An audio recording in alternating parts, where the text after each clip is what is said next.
Alright, guys, we're live.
Let me put up a prompt.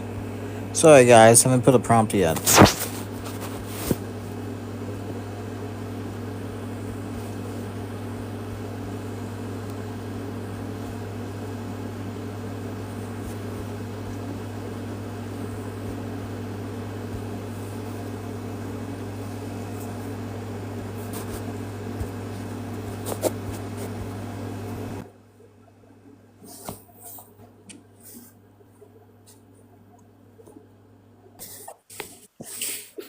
Hello. Hello. How you doing? Hello. Good, good. I got an invite, so I just kind of was like, okay, I'll accept it. Pop, I don't see you. Pop, I don't see you pressing that like button. I am. Alright. Yeah. hmm I did like 100. Asian stance, loving life for life. Loving life for life for you. With you. I'm yelling at the cat to move and Oh cat wait, to that's smiling. stay. I was wondering. Yes, I sent you a picture that I changed my name and profile again, but I'm walking through the house, so it's gonna be loud because I'm watching the race. I see. Huh. Alright, I'll just believe that. Yes. Hi, Protect. Hello. How you doing? I'm good. So, loving life. Is Christina asleep? Is that what you said? Oh, okay, she's awake. Yeah, she hasn't messaged me back yet. So usually, if she doesn't message me back, usually she's asleep. Oh, So There, I just sent 236 likes. yeah, sorry. I was also messaging Kay, okay. a different Which Trigger cat? Kay, Trigger Kay. Oh, yeah. I was just in her live with Baby's Lives Matter. Yeah, I'm talking with her on Discord right now. So I heard there's some beef with her, and I'm not someone. talking about anybody's beef on your live. Yeah, I agree. It's definitely something for Discord, but yeah. I'm sorry, Pop. 200 and whatever likes isn't the 10,000 that I stated earlier. Wait, what? Never mind. All right. Did you say you wanted 10K likes to get up? Kidding. Okay, I can get you there. You just gotta give me time, and I cannot talk on the panel if I'm going to be clicking that much. I've Right. done it before for somebody. I can do it for you.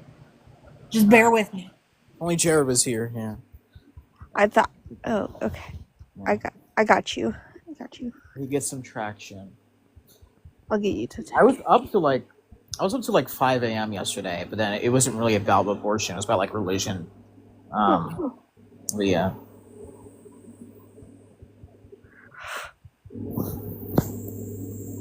Oh, my fingers. What? Not Burroughs? Oh wow.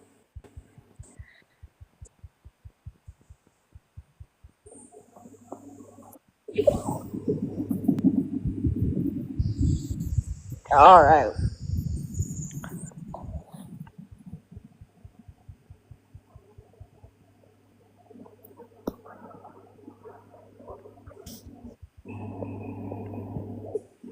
Yeah, Rob's in there watching the NASCAR race, so.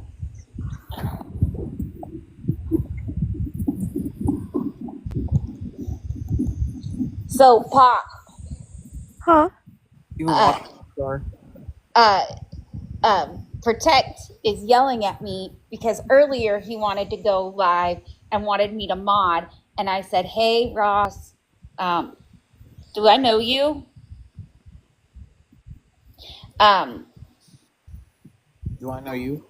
Yes.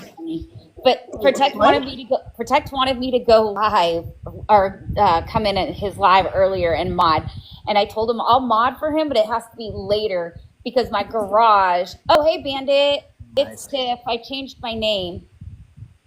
And I told him it's 125 or plus in my garage at 7 o'clock at night. He Ooh. thinks, yeah, it's hot. Like, when I say it's hot in my garage, my fan that I have in the garage for me is blowing hot air. Even still, right now, it's roughly around 85 degrees, and my fan is still blowing hot air. Ew. Yeah. I hate that. I was like, yeah, just sitting out here for 2 minutes. Oh, good, Ross. Just 2 minutes of sitting out here to smoke. I was already drenched in sweat. He does not think that I would get a heat stroke. And I'm like, oh, I'm going to make you come to Texas and sit in my garage for 8 hours.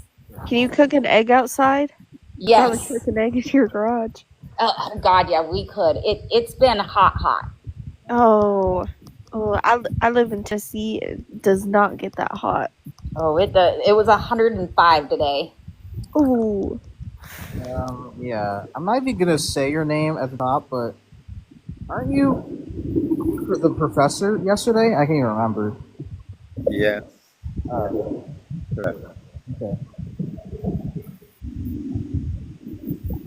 But yeah, that's child's play. You know, I drink tea in a hot tub, so you know. Well, you can't cook an egg in a hot tub. You sure can here in my garage, even in a car. Like, the news did a experiment to see how hot cars get in the summertime here, and if they could cook, they were able to cook bacon inside of a car. Oh my gosh. Yeah, it's freaking hot here in Texas. Oh, Ugh. wow. I've seen videos of like trash cans just melting. Can you cook a baby inside a car? Yeah, you would. That's why we have a lot of children deaths from it. Yeah, it's too common, unfortunately. Well, that's not good. Yeah, here in Texas, we have a lot of families who, not a lot of families, but I just say some people here in Texas will leave their kids in a hot car here in Texas. Like, our cars can get up to 200 degrees. Loving, you're from Texas? I live in Texas, yeah. I do too. Where at? Dallas area. You're only 2 hours from me. Hi. I'm in Waco. Oh, I've been there before. Y'all have some like really nice trails to like walk. We do. I know. I've been there once to do that, and I want to go back. Yeah, I like it here. That y'all's mall is like really nice. Yeah, I like the Dallas. I like the Galleria up in Dallas better than I will anything. admit, yeah, the Galleria is nice. I don't really like the Town East Mall. That one's kind of eh. Nah, that one's not my thing. The Galleria, that 3-story mall with an ice rink. Yep, Yes. camper. Pretty cool. But it's expensive. I know. I went into Tiffany's one time when I went to Dallas. I was just out there shopping. Did you nope it? I loved it. I loved going into Tiffany's. I so was dying to buy a ring, and then I looked at one, and it was like $10,000, and I'm like, yeah, I can't justify spending 10 grand. Yep, that was a nope moment. Nope. It ain't that pretty. Yeah, Bandit, you need to make your Midwest have a 3-story. We have one in Colorado Springs. It was a 2-story, but it was called it's Chapel Hill Mall, and they have an ice rink in their mall too. Oh wow, that's cool. Yeah, you don't see it very often with malls, and because malls are starting to go out. I will be right back. I forgot I had a Discord admin meeting. Oh, go ahead. I'll get you to 10,000. I got you at the 7. Go ahead, do your thing. Yeah, I've been helping too. But where are the pro-choicers at tonight? Wait, what do I call you now? Do I call you Smiling now? Or... No, you can just call me Loving Life, or you can call me Life. I mean, most people recognize my voice, so you can still call me Chick. Oh, yeah. Bandit, you definitely need to make them get a 3-story mall with an ice rink. Yeah. But they're expensive. Like, I kid you not, the Galleria, y'all, has Tiffany and Company in their mall. And I kid you not, one of the rings that I looked at was like 10 grand. It's Ooh. expensive. Yeah, very expensive. Tiffany. But they also have like the Coach purse. What are they called? The Coach purses. MK. I can't remember the name. I don't buy purses very often. So, but they have like the high end stores. Like it's a rich mall. I see. Tiffany, so you have a company, you have a store named after you? You own it? You own it? Funny story. My mom named me Tiffany because she used to watch Days of Our Lives, and there was a girl on there named Tiffany, and she fell in love with it. And then as she was progressing through her pregnancy, she found a Tiffany and Company store. Oh wow. At least from what my dad and my mom tell me. I don't know if they existed. So I guess it's a running joke. I don't know. But yeah, they really named me after an actress in the Days of Our Lives or whatever soap opera it was. Oh, I've heard about that, yeah. Yeah. See, I'm not the only person that got named after somebody, an actor in a show. Yeah, that's my. Yeah, I was named supposed to be named Junior. I was supposed to be a junior after my dad. Oh, that's alright. And then my mom changed her mind last second. It was like she liked the name Ethan from I forgot which soap opera it was, and I was like, oh, I didn't know that. That's cool. Yep. Yeah, that's. I was named Lorelai from what's it called? Gilmore Girls. Gilmore Girls? Oh my Oh, god. wow. Yeah, my real name's Lorelai now, yeah. Well, my sister and I, we have we have 2 middle names, and one of our middle names is both family middle names. So, like my sister, her middle name comes from my dad's side, and my middle name comes from my mom's side. Nice. So we got that. We have Robert Jr. and then Caleb Robert. Oh wow. Hi, Spider. Are you pro-life or pro-choice? Oh, I think I've seen them before, yeah. Well, come on up, Spider, and I can explain it to you.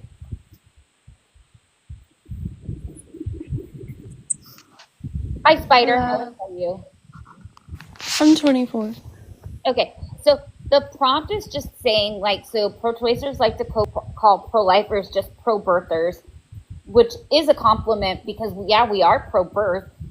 However, pro-choicers are also pro-forced birth. They're just to a dead child. That's it. I see. Okay.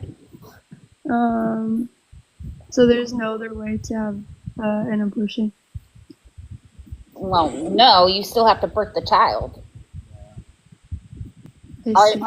Our uteruses don't soak up the child, even in the with the pills, with the abortion pill. Birth is Right. just the expulsion of the child.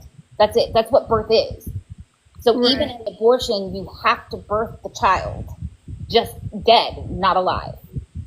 Yeah, but also like obviously during the first trimester it's gonna be like a lot smaller and a lot. The size doesn't change the fact that you still are birthing the child. Right. Okay. I can concede for that.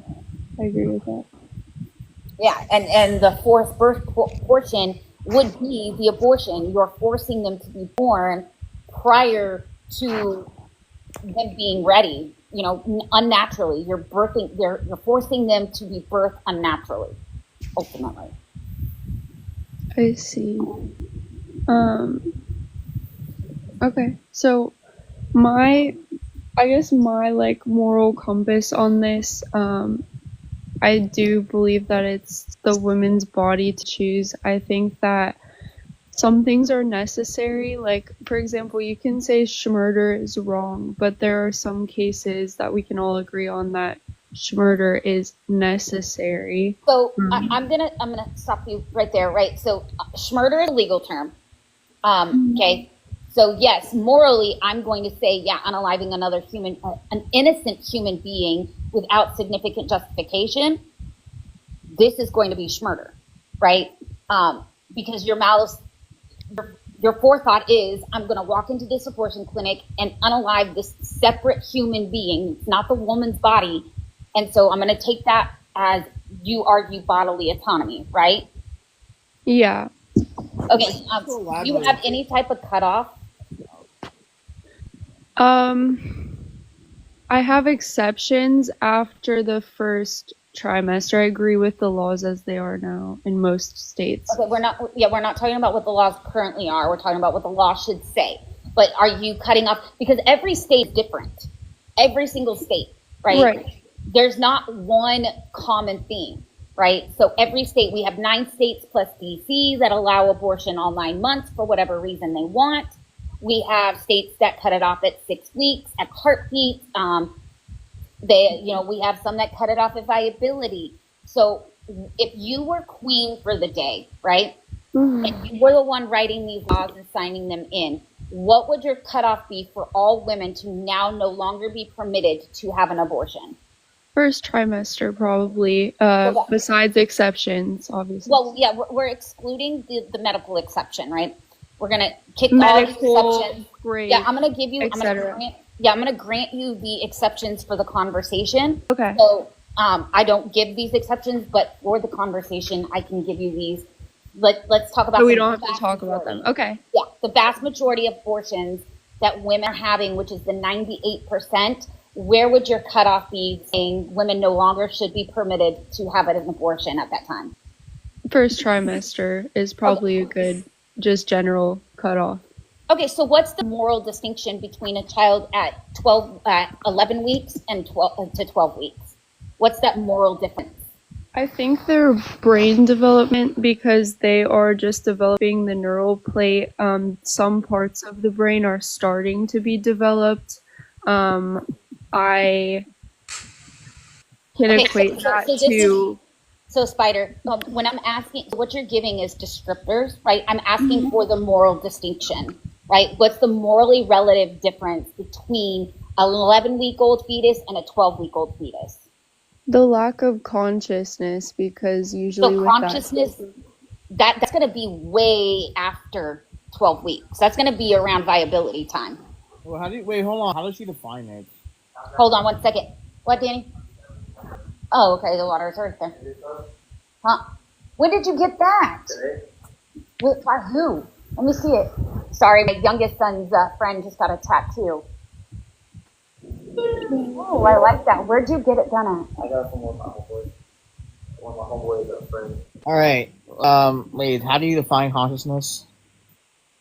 So, like holding memory, even short-term memory, obviously most babies can't like remember when they were in the fetus, but I think that babies at a certain point can like have short-term memory and stuff like that once their brain is mostly developed enough to come out of the body. So, yeah. Memories. Memories. Yeah, Oh, like sorry about your that. not awareness of your surroundings, but like perceiving your surroundings, I guess. I Yeah, don't that know. would be self-awareness, and that would be 18 months to 2 years after birth. I think that babies do have like short-term memories. Like if their They don't. brain, if they're seeing and processing, or like They don't.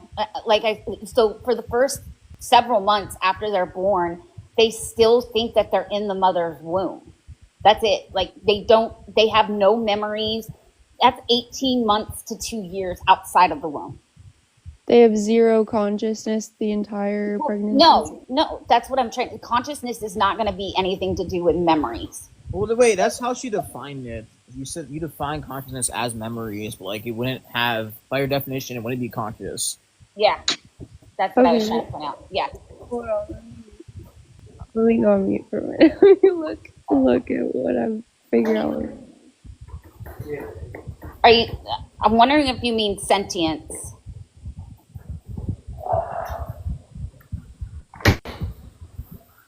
Can you grab my Pepsi off my end table and bring it to me, please? I'm wondering if she means sentience. Who knows? Who knows? But there's a new study coming out that's showing that there's generational memories that they're passed on through genes. So Can Judge send that to me? I would love to read that. yeah, well, there's a few articles on it. I'm talking to a team that's studying it right now. Oh, They're gonna release their paperwork at the end of the year, hopefully. ooh, that'll be nice to read then. Yeah, there's a lot of debate on, when you get a donor organ that you inherit some of the traits, some of the memories from the donor. So they're looking into that, and there's a lot of evidence to show that there might be some data there. That'll be a very interesting study to read. Won't it? Yeah. I've heard about that. Could explain why people feel like they have multiple lives. It's not really multiple lives. It's just your genealogy. It's your history. Yeah. Oh wait, that Ancestors. Yeah. That could be the explanation why like people like have like reincarnation. I could be like the Yeah. Yeah. Well, that's why they're looking into it, because there's a lot of people that have some kind of a history and they have it without any previous knowledge, and it's defying science. But science is showing that they have some sort of a cellular history there, some sort of a DNA connection to their ancestors that had those experiences. So That It's that interesting. definitely would be nice. Hey, Spider, you do need to come back in the app, or it's gonna just drop you for being gone too long. I see. Okay. Okay, go ahead. Yeah, so I think after a certain point, obviously, like brain activity becomes like more accelerated. So Do you yeah, know when brain activity starts? I don't, but I think the 40 first trimester is a safe bet. I think 40 that yeah, when there's 45 very days. low brain development, there's probably not a lot going on in there. It's brain activity. That there's a new study that shows they did EKGs on the heart, or EEG. Sorry, my brain is blocked. On the brain, right? And they're showing brain waves at 45 days after conception. I see. There's brain waves at 40. Yeah, you can go to the NIH, the 45 day brain waves at 45 days after conception, I believe is the title. Okay, so just to explain to you why I'm pro-choice, because I guess I'm not like too educated on like pregnancy and like the processes of brain development of babies. But so I'm vegetarian, right? I don't eat fish, but if I think it's wrong to unalive fish. Wait, But if you don't, do you eat like steaks and things like that, or do you just not eat fish? No, I'm using fish as an example, but I'm a Okay, vegetarian. that's why I was confused for a second because I was No, like, you're good. I think that it is morally wrong when there's other options for nutrition for me to eat fish. However, if I got in a plane crash and crashed on an island and I was really hungry and there's no other food, then I believe it is morally permissible to eat fish. Even though I'm not immediately going to unalive, it's still necessary for me Yeah, to but eat here's fish. the issue with this stance, right? You're vegan, but you're okay with humans being unalive in the womb. This is a contradictory stance. If you're not okay with animals being harmed and unalive, then why are you okay with humans being unalived? So that's my point that you missed. I believe it is morally permissible out of necessity, which I But I'm believe it asking is. again, Spider. When we first started this discussion, we said that I'm going to grant you the exceptions, the medical, the SA, the minor, the inch nest. I'm going to grant you this. We're talking about the vast majority where it's I don't want kids, not the right time, relationship status, financial issues, don't want stretch marks, right? It's Those- not just stretch marks, obviously. It takes like a huge it's a detriment to the woman's future. It can be. Wait, no, And- it can't. Hold on. It can be. I don't want you to fearmonger pregnancy. This is what the issue is in the pro-choice movement. You guys propaganda and fearmonger and terrify women and say pregnancy is this horrible, horrible thing. Yes, it can be. But that is a very rare instance. Right? Right, A but majority, hold on, listen. A majority of pregnancies go off without a hitch, including delivery, right?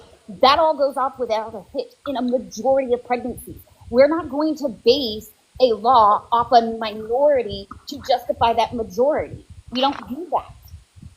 So when Okay. I'm asking you to justify why it's okay for the 98% of abortions, which is financial, don't want kids, don't want stretch marks, relationship status. These are the vast majority of abortions. Why should those votes be legal? Again, you're saying these things like they're no big deal. Being a Can I parent ask you a changes- question, Wait, I Spider? haven't finished. Spider, I never once said that these are no big deal. No, Spider, I want you to give me one justification for the reason why the 98% of abortions where they're doing it for financial, Spider, where they're doing it for financial, don't want kids, not the right time, don't want stretch marks, relationship status. Give me one justification why those, and these are healthy pregnancies, healthy baby, healthy mom from two consenting adults. I was about And didn't use contraception properly. You got to add that part. Yeah. They didn't use contraception properly at all. Like half of the women out of the 1.4 million didn't use anything. Like they didn't think they could get pregnant. And the other half only used one form. And out of that one form, respond, please, before Yeah. you start going Yeah, on. go ahead. Can you give Okay. me one? Yes, I can. Yes, please. Okay, so things that may happen to your body aside, becoming a parent can change the trajectory of your life, which may mean misery for some people. Okay, You're so a let me parent test from this. conception. Which becomes on. necessity, in my Yeah. opinion. Spider, Wait, just let me. You hold on. monologued. Let me monologue Hold on. now. No, I didn't monologue. I was trying to explain to you One at a time. the vast majority. Okay, so let me test this logic, right? Let me test your logic if you think this is morally okay. Let's say I am stressed out from work. Okay, and Spider, just so you know, I did mute you just so you can hear. I didn't monologue. I was I'm trying sorry. to explain. I wanted to finish the point we were on. So can we We finish are. that? Am I Wait. allowed to finish that point before Spider. we go on to a new point? No, Spider, I don't want to do that. Spider, this isn't a new point. I'm testing the point you just brought up. I wasn't finished making my point. Okay, go ahead. finish what you had to say. Okay, thank you. And also, even if there is a 0.023% chance that there is going to be complications, I don't believe anyone can tell someone that they don't have a right to not gamble on their life. Gamble Okay, so, on so their now that's the bodily reason why I autonomy. stopped you. That's why the reason why, because you just brought up two separate points. Okay, so stop with that. One point No, at a time. Okay, so multiple- Spider, you- let's test your logic to see, You right? listed multiple things. I was responding to I the wasn't multiple listening. reasons. You're not listening. I didn't list multiple reasons. I gave you the reasons why a vast majority of abortions are happening. That's all I did. I did not list a multiple reasons. So stop. Right. So I was One point. responding to each of No, you brought up two separate Civil. points. You were responding to one thing and then added another point. That's the reason why I stopped you. So now to test your logic on it's going to harm her future. Let's say I go to Protect because I'm stressed out from work.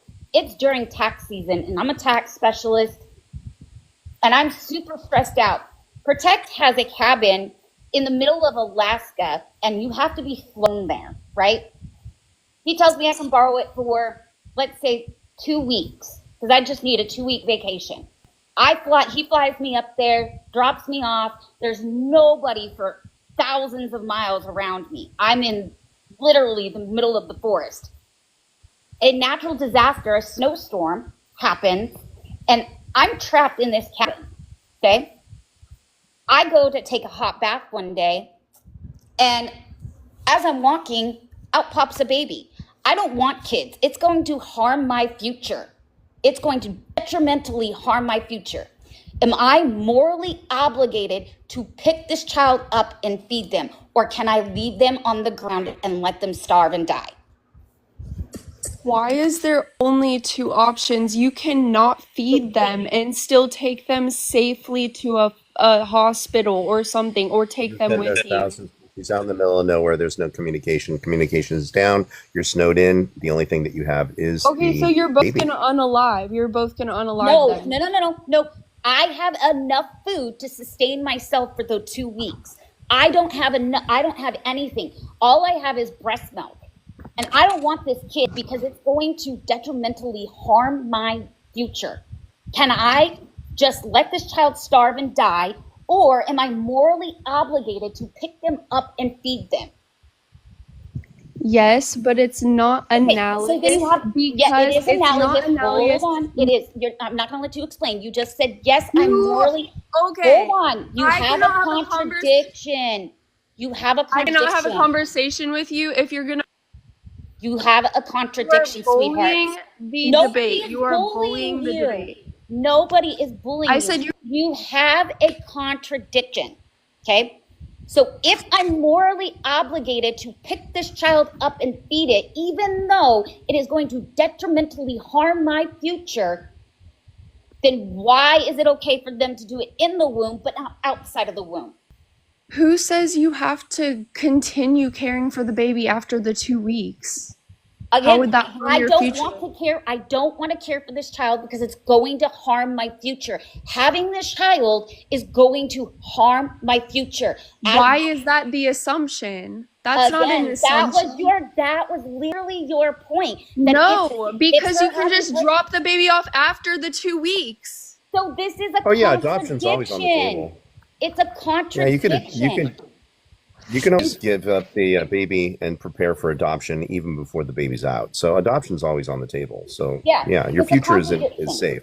Yeah, you have a contradiction. You're saying it's okay for her to unalive the child in the womb because it might detrimentally harm her future. However, in the same principle, right, of in the cabin in the woods, this child's going to detrimentally harm my future. You are saying I am morally obligated to now take care of this child. If the baby is already born and not inside your body using your resources besides using my breast resources. milk besides breast milk, which doesn't Oh. have that much of effect on your body. No, it does. It has a lot more effect on your body. Also, they're using my energy because I have to pick them up. I have to put them down. I have to change their diapers. I have to make sure that they're fed all of the time, right? All of these things. It's using more resources when they're born than they do when they're in the womb. Yeah, I mean, when you're pregnant, you only need like 3 Reese's Buttercups or 2 every day, enough Yeah. calories to sustain. Yeah, it's nothing. And our bodies actually, women's bodies, when we get pregnant, our body actually produces extra of things, right? Extra blood, extra nutrients, all of these things. Our body actually does this without us even knowing. So we're not losing any resources. Okay, so my original stance was first trimester, right? So is a full-born baby first trimester? Is that the same thing? Is that analogous? Okay, so again, your point was if this child was going to damage her future, right? Right, That's but your point. in this situation, it's first trimester damage my Okay. future, not baby, again- full-born baby damage my future. So then you have a contradiction.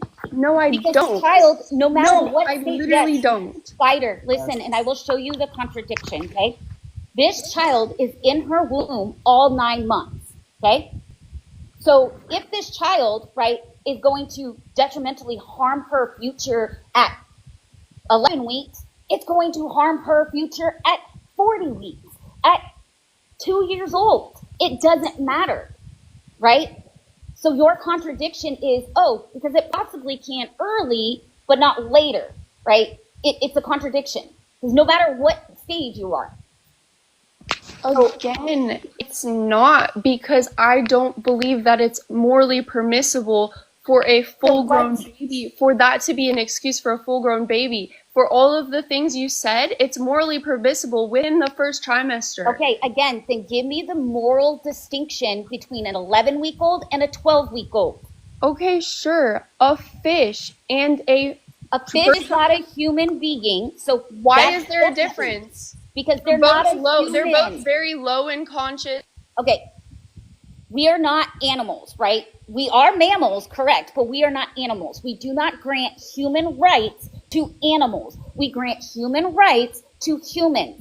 Why Animals are not- humans better than Spider, animals? Spider. Animals are not comparable to humans. What is your Loving, moral basis for that? Hold on for a second, Loving. I hear a line of questioning that would be appropriate for this very unique Go ahead, Judge. You're more than welcome. case. Yeah, I mean, you're a vegan, so you care about things, I'm right? not I a mean, that's- vegan, I'm a vegetarian, but go ahead. Okay, but you don't like the harming animals, right? That's your point, right? Right. Right. Okay. Do you know what a human trait is? Do you know what a trait is?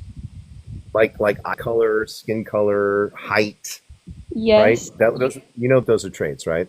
So you're basing your entire value of the human being based off of sentient abilities, the ability to feel, right? Because that's why you're vegan, because you don't want to harm the animals because they feel pain, right? So that's why you became a They feel vegetarian, more right? than just pain, but yeah. Right. I mean, that's the reason, right?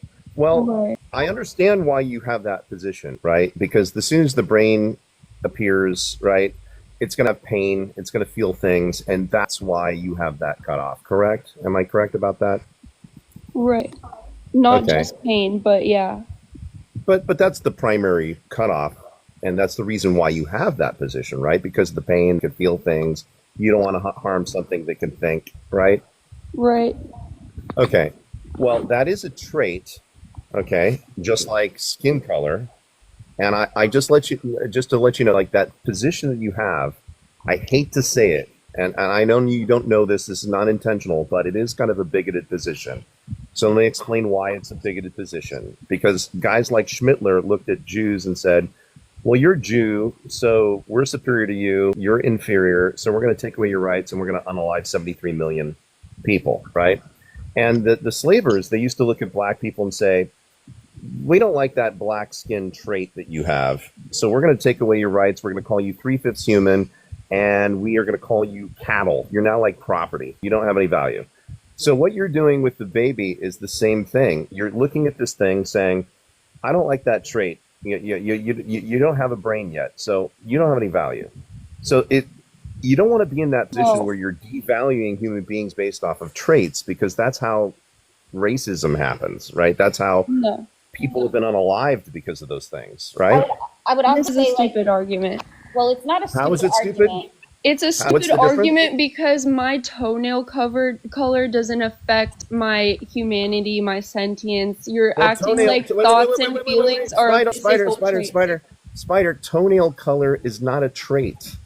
Okay, That's not. well, I That's not a was trait. using it as a trait. Yeah, you can't It's use not it as, one. It's not one. So I you mean- can't use it as one. I mean, Okay, my eye nail color. polish is a trait. That's not a My human eye trait. color, my eye color is a physical trait, not Right. mental feelings. Feelings are not physical. You can't hold. Well, you feelings. just agreed with me, though. You just No, I said a didn't. brain consciousness would be a human trait. No doubt it would be. It's an inherent trait, actually. Yep. So you do agree with me. You just I don't didn't like say that I'm saying it. You consciousness don't was a like. Okay. But here's the thing. So pain is, there's studies showing that they might be able to feel pain as early as 7 weeks. Yeah. So you would have to move your cut off back, move it down to 7 weeks if pain is your justification for the reason why children in the womb should be allowed to be unalived. Well, actually, it's more than 7 weeks. The neural tubes start developing for the brain for consciousness at 3 weeks. And so the foundation of the brain in the neural system is already established between 7 and 10. Yep. So, yeah. So you got to push it all the way back to 3 weeks. Okay. All living things share thoughts and feelings. Most living things. I don't understand how you're comparing physical traits to thoughts and feelings. You cannot be racist that's what I'm saying. Like, about Well, thoughts and okay. feelings. So let me put it in a simpler term so you can understand what I'm saying, right? So you only care about the baby after it's actualized to the brain and can feel those things, correct? Correct. And you don't care about it before. You only care about it after it's been actualized, right? I just want to be clear. I don't want to put words in your mouth, Correct. right? Okay. So I'm a billionaire. I've got $1 million check I'm going to write you on Sunday. It hasn't been written yet, hasn't been actualized yet, and all you have to do is check in at my job, check in the morning, Monday through Saturday. You don't even have to work. All you have to do is show up, check in, check out, and you'll be guaranteed that $1 million check on Sunday. I haven't written it yet. I haven't actualized it yet. Do you not show up to work? Or do you care about that $1 million? Yeah, I don't understand what. Well, just answer the question. I mean, I'm going to give you $1 million on Sunday. It's 100% guaranteed. All you have to do is clock in and clock out every day until Sunday. But you haven't Do you written the check. No, it hasn't actualized yet, but it's guaranteed to be there on Sunday. All you have to do is clock in and clock out Monday through Saturday. You don't even have to stay. You just clock in, clock out, clock in, clock out Monday through Saturday. Check hasn't been actualized yet, but it will be. All you have to do is those things. I also have an intuition Sure. question. I get- Yes, and I get where You you're see what I'm going. saying? I get where you're Yes. going with this, You but do want the living million, don't things you? aren't checks, right? Yeah, So- but they're worth so much more. They're worth so much more, my dear. I have And a, that's I have the a- point. hold on, I have an intuition pump that I want to you should be pump. vegetarian too, right? Hold on, Wait, Spider. you I said- want to do I want to do an intuition pump on her real quick. Okay. Not sure that's So- wise, but okay. Hello, everybody. I'm back. Hey, so Spider, let's say you have a 11-week-old. You have a baby A, right? Who is born and they're going to have consciousness for 30 seconds. And then you have baby B who is born, right? And they don't have consciousness yet, but we know in 30 seconds they're going to have consciousness and they're going to live 80 years, right? Which one's going to be more harmed by it being unalived? Neither. Neither. They're both equally in morality. Mm-hmm. They're unalive. So then consciousness wouldn't be anything to do with why you think it's morally permissible at 12 weeks to unalive them. That's the No, intuition you're pump. saying right before they become conscious. I said neither. Yeah, but listen to the intuition pump, okay? We have baby A who has consciousness, and we know guarantee that they're only going to have consciousness for 30 seconds. And then we have baby B, who doesn't have consciousness, but in 30 seconds, we know that they're going to have consciousness and they're going to live to 80 years, right? They're going to have a filled life all the way up to 80 years. Which one is going to be harmed more by death? It would be morally permissible to unalive baby B. Yeah, that's a hill you want to die on. That's Yes, literally yes. Like, because it's not conscious, it has no memories, it has no stake in life. Wait a minute. Wait, consciousness. We already told you that a newborn doesn't have memories. We already told you that. Yeah, newborns don't even understand where they are for quite some time. They don't even recognize that they're out of the womb for a long time. I mean, they really just, I mean, do you remember anything when you were first born? I mean, do you ever remember anything until you were maybe Long-term like memory 3? isn't, you can't prove that babies don't have short-term memory. They Wait, glimpses and can Nah, remember that's it not for true. Wait, hold on. That's not true. Hold on. The burden of proof is on you. You'd have to prove that they do have it because you're the one who made the claim. So you have like a citation that supports a claim that they do have No it. one can prove or disprove it. Then why did you make the claim that they do? Well, there actually are studies called the mirror test where the babies don't even recognize themselves. So Yeah, we've got evidence. yeah. The Yeah, mirror you don't test have any shows- evidence for your claim. Yeah, the mirror test shows that they still think that they're in their mother's womb, right? So they don't have, and seriously, they don't have short-term memory. Like, if we had short-term memory for that, like, I would love to see some studies on that. But yeah, if again, like, if consciousness is what you care about, then you would have to say that both of them are going to be harmed. Because consciousness, they're going to become conscious in 30 seconds. Well, again, they wouldn't be conscious by your definition because you're saying Yeah. consciousness is memory, so it's not conscious by your own definition. If you experience something, you have memory. You have memory at least for zero point 0.0 milliseconds because you experienced it. So That's- if a baby in the 3rd trimester can experience pain and like instinct, then they have some sort of small amount of memory.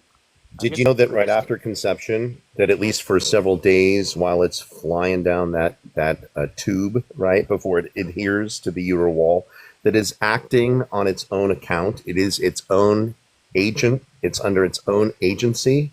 It's not even connected to the mother. So by that definition, by your definition, it's acting on its own. It's doing what it needs to do. It's in a way thinking, even though you wouldn't call it consciousness, and it's not even connected to the mom. So that's happened from fertilization on. From fertilization until it connects to until it connects to that umbilical cord, right? So you guys are against Plan B as well? Yeah. So no. Well, So here's the thing with. So I'm personally against Plan B. I don't think this is something I could ever take. But Plan B is not an abortifacient. There's conflicting studies out there saying that it possibly could be, and there's studies saying that it might not be. So if Plan B is an abortifacient, then yes, I would be against Plan B. At this time, there isn't significant evidence to prove one way or the other.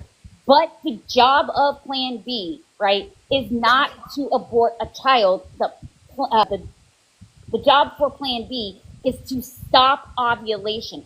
So it's not going to work if you've already ovulated. It says this on the back of the box. Well, they removed the abortifacient aspect from the box. So Yeah. but So yeah. So Well, I mean, if all you of this- it doesn't matter though. When it comes to Plan B, if you've already ovulated, obviously Plan B is not going to work, right? If you Yeah. haven't ovulated yet, That's obvious, yes. yeah, Plan B is going to work. So if you have not ovulated yet, so it's pre-fertilization is the only time that it works. fertilization Yeah. is where I'm going to draw the line. And yes, Plan B is pre-fertilization. It stops the egg from being able to be fertilized. That's it. Loving life is correct. Well, Spider, here's the bigger problem, right? So the reason why we're so pro-life and why it frustrates us so much is because we have 1.4 million babies being unalived. And when we do the stats, when we see from Planned Parenthood's own statistics, that half of these women didn't use any birth control at all. They didn't even think they can get pregnant. I mean, just from an STD standpoint, you'd say that's irrational, that's irresponsible, it's reckless for society, right? Just knowing that you thinking you can't get pregnant, right? So that's half of those 1.4. The other half is just one form of birth control. So we're talking about people that use just the condom or just the birth control pill. And out of that other half, the 50%, only 20% use the birth control, properly. So that means we've got some very, 99% of them, super irresponsible people. They didn't follow Planned Parenthood's recommendations, which is 2 forms of birth control. If they did that, they would eliminate 99.99% of all unwanted pregnancies. If they combine that with staying off of a man during ovulation, the chances of you get hit in the head with a rock from space are greater. So it's totally avoidable. You don't need to have the unnecessary elective surgery. You don't have to risk being sterile. You don't have to risk being unalived like my friend was from a botched abortion that bled out on a toilet. You can avoid all of that. What? Yeah. We have studies showing, like, there's a Martha Shuping study, Spider, that shows that women who have had an abortion are 450 times more likely to self-unalive. How is that pro-woman? You're basically saying, hold on, Viv, just wait your turn. You're basically saying, I'm so pro-woman that if this procedure 450 times more likely is for her to self-unalive from her having it, that's fine because it was her decision to do. That's not pro-woman. I would like to speak on that when I Hold on, Viv. Yeah, we're talking with Spider. You are you pro-choice? Yes. How old are you? 23. Okay, just give us a few minutes and let us talk with Spider because you probably have a different stance than her, so it will get muddled. In all. I see. I'm sorry. No, you're fine. Wanted to make sure I had my voice in there. Yeah, no, you're fine. The only reason why I brought up those statistics, Spider, is just to kind of get you to wrap your mind around maybe some of the knowledge you don't know about, because we debate this all the time. We know this stuff like it's the back of our hand. And maybe you might not be aware how reckless people are. Like, at the very least, if you care about all these animals, right? You care about these animals and their well-being. Why don't you care about society and what it's doing to these babies? Like, it's totally preventable. Like, don't you care about that too? Can't you be an advocate for the babies just like you are with the animals? The impasse we're having, to dumb it down a lot, because these are the arguments you guys are making over and over again, is that I don't care about things before they happen. You guys care about things before they happen. Not in their current state. It doesn't matter if in 30 seconds they're gonna have a full life. I don't care. They aren't currently. No, Spider, you're getting confused. The baby already exists. The tiny human being comes into existence at fertilization. That's scientific fact. So it's already there. Right. It's not like it's going to be there. It's there because you were irresponsible. I mean, you're not really giving us reasons why we should subscribe to your view. But because hold on, Spider, one second. So Spider, when you haven't been able to tell us what's the moral distinction between an 11-week-old and a 12-week-old, because consciousness happens way after 12 weeks. So I don't know why you would even bring up consciousness, because it happens way after 12 weeks. Okay, we can disregard consciousness because I don't know what I'm talking about. But to me, a first trimester baby equals a fish. I think it's morally permissible. Because but what's the moral first trimester baby is at the same conscious level. Now you're being bigoted. Same low consciousness level as Spider. You're being bigoted by its size. Now you're saying it's too small. Okay? Yeah, no, I'm not saying. Hold on, Spider, 1 second. You can't bring up consciousness because, again, consciousness happens way after 12 weeks, way after the first trimester. So stop you bringing in consciousness into your argument of why I don't think you guys know what consciousness is either, because fish are conscious. Fish have low consciousness. Yes, fish are conscious. Who's just talking? How can a full-formed baby not have consciousness?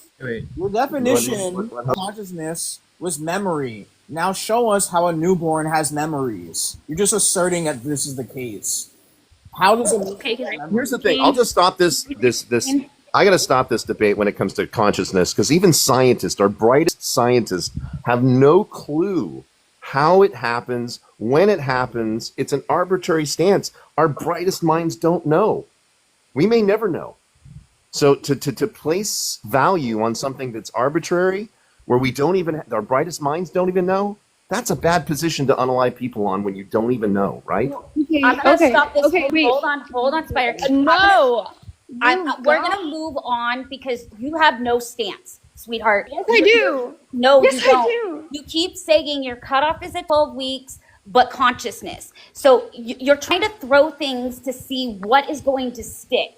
Okay, that's called you have no argument, right? If you truly had an argument, you would know exactly when you would cut it off or when this happens, all of these things, right? But you don't. You're throwing things to see what sticks. I hope you go and research and try to find a stance, have a more conversation. You're more than welcome to add me and we can jump to Discord and I can talk more with you, but you don't actually have a stance. Yeah, I figured. Nobody's yelling. I'm just a loud person. Yeah, loving. Either way. Yeah, I think she did have a stance. She cared more about her and self gratification or whatever it is for her own self interest than she does human life. I mean, that was what I heard, right? Either way, her definition of consciousness was ridiculous. It's like, how does a newborn have memories? Like, you're just asserting that it does. Like, show us that a newborn has memories. Yeah, exactly. But yeah, her stance was all over the place, but I don't think she understood what she was talking about anyways. So, Viv, since we just age checked you, who would you like to speak to? Because I'm going to mute if you don't want to talk to me and let somebody talk to you one-on-one. I would love to talk to you because it's been a while since I've heard anybody actually have a coherent argument, or maybe one that's not based super on emotion. Yeah, no, I agree. I haven't heard a single pro-choice reasoning in order to flip me back to be pro-choice. All of them are just based on emotions and feeling, emotions and assumptions. So I would ask you, so what is your justification for the reason why the 98% of abortions should be legal? Cool. Yeah, consensual sex, adults, healthy mom, healthy baby, healthy woman. I mean, that's kind of a weird question. Am I looking at people who want to have abortions? Well, right? yeah. So the 98% of abortions, right, are going to be women. Hold on, they're going to be women who are 18 to I think it's 24 years old, right, who consented to having sex with a man. Loving, can I just interject really quickly? I think it's 24 to 36. Is it 24 to 36? I'm not 100% It's positive. 24 to 36. Those are the women that are receiving the elective abortions. Okay, thank you. Thank you for correcting me. I wasn't. That's 100% accurate, positive. actually, Misty. That's accurate. Yeah, I wasn't. I 100% apologize. I was gonna say something, but I thought it might be inappropriate. No, you're fine. You're fine. I just wasn't positive on the age. That's why I said I think it's 18 to 24. But yeah, they're consenting to this action, acknowledging that pregnancy is a possibility. They do this action. The woman gets pregnant. She's healthy. That baby's healthy. It's consensual. They're an adult. The woman is healthy. Yeah, so is the baby. Both are healthy. Like, can you guarantee that all nine months? Yeah, we can. Not years, months. Yeah, we can. The 98% of abortions, even Planned Parenthood, they're As long as you are safe when you're carrying a child, like you're mentally safe, you're physically safe. why does mental health matter? Mostly crazy. What are you doing? That's my leg. Oh, really? Why would hold on, Viv, Why would the mental health health of somebody carrying a child matter? Yeah, no. My question, hold on, Viv, listen to the question. Oh, Why does mental health now justify her to unalive her unborn child? Why does that justify her? So this is a really complicated question, and I don't know if this is the best It's place not. to discuss it. Well, It's not Maybe complicated. most people have some kind of a mental issue. You know, they have some sort of a mental health issue. All people, you know. I've gone through. I know we don't do anecdotals, but I will tell you, I've had 2 pregnancies, and I have severe anxiety and severe depression, and I went through both of my pregnancies. So that's why I'm asking you, why does mental health now justify her to be able to unalive her child in the womb? I can't take care of myself. Okay, so can we unalive a How can newborn? I take care of myself when I'm pregnant?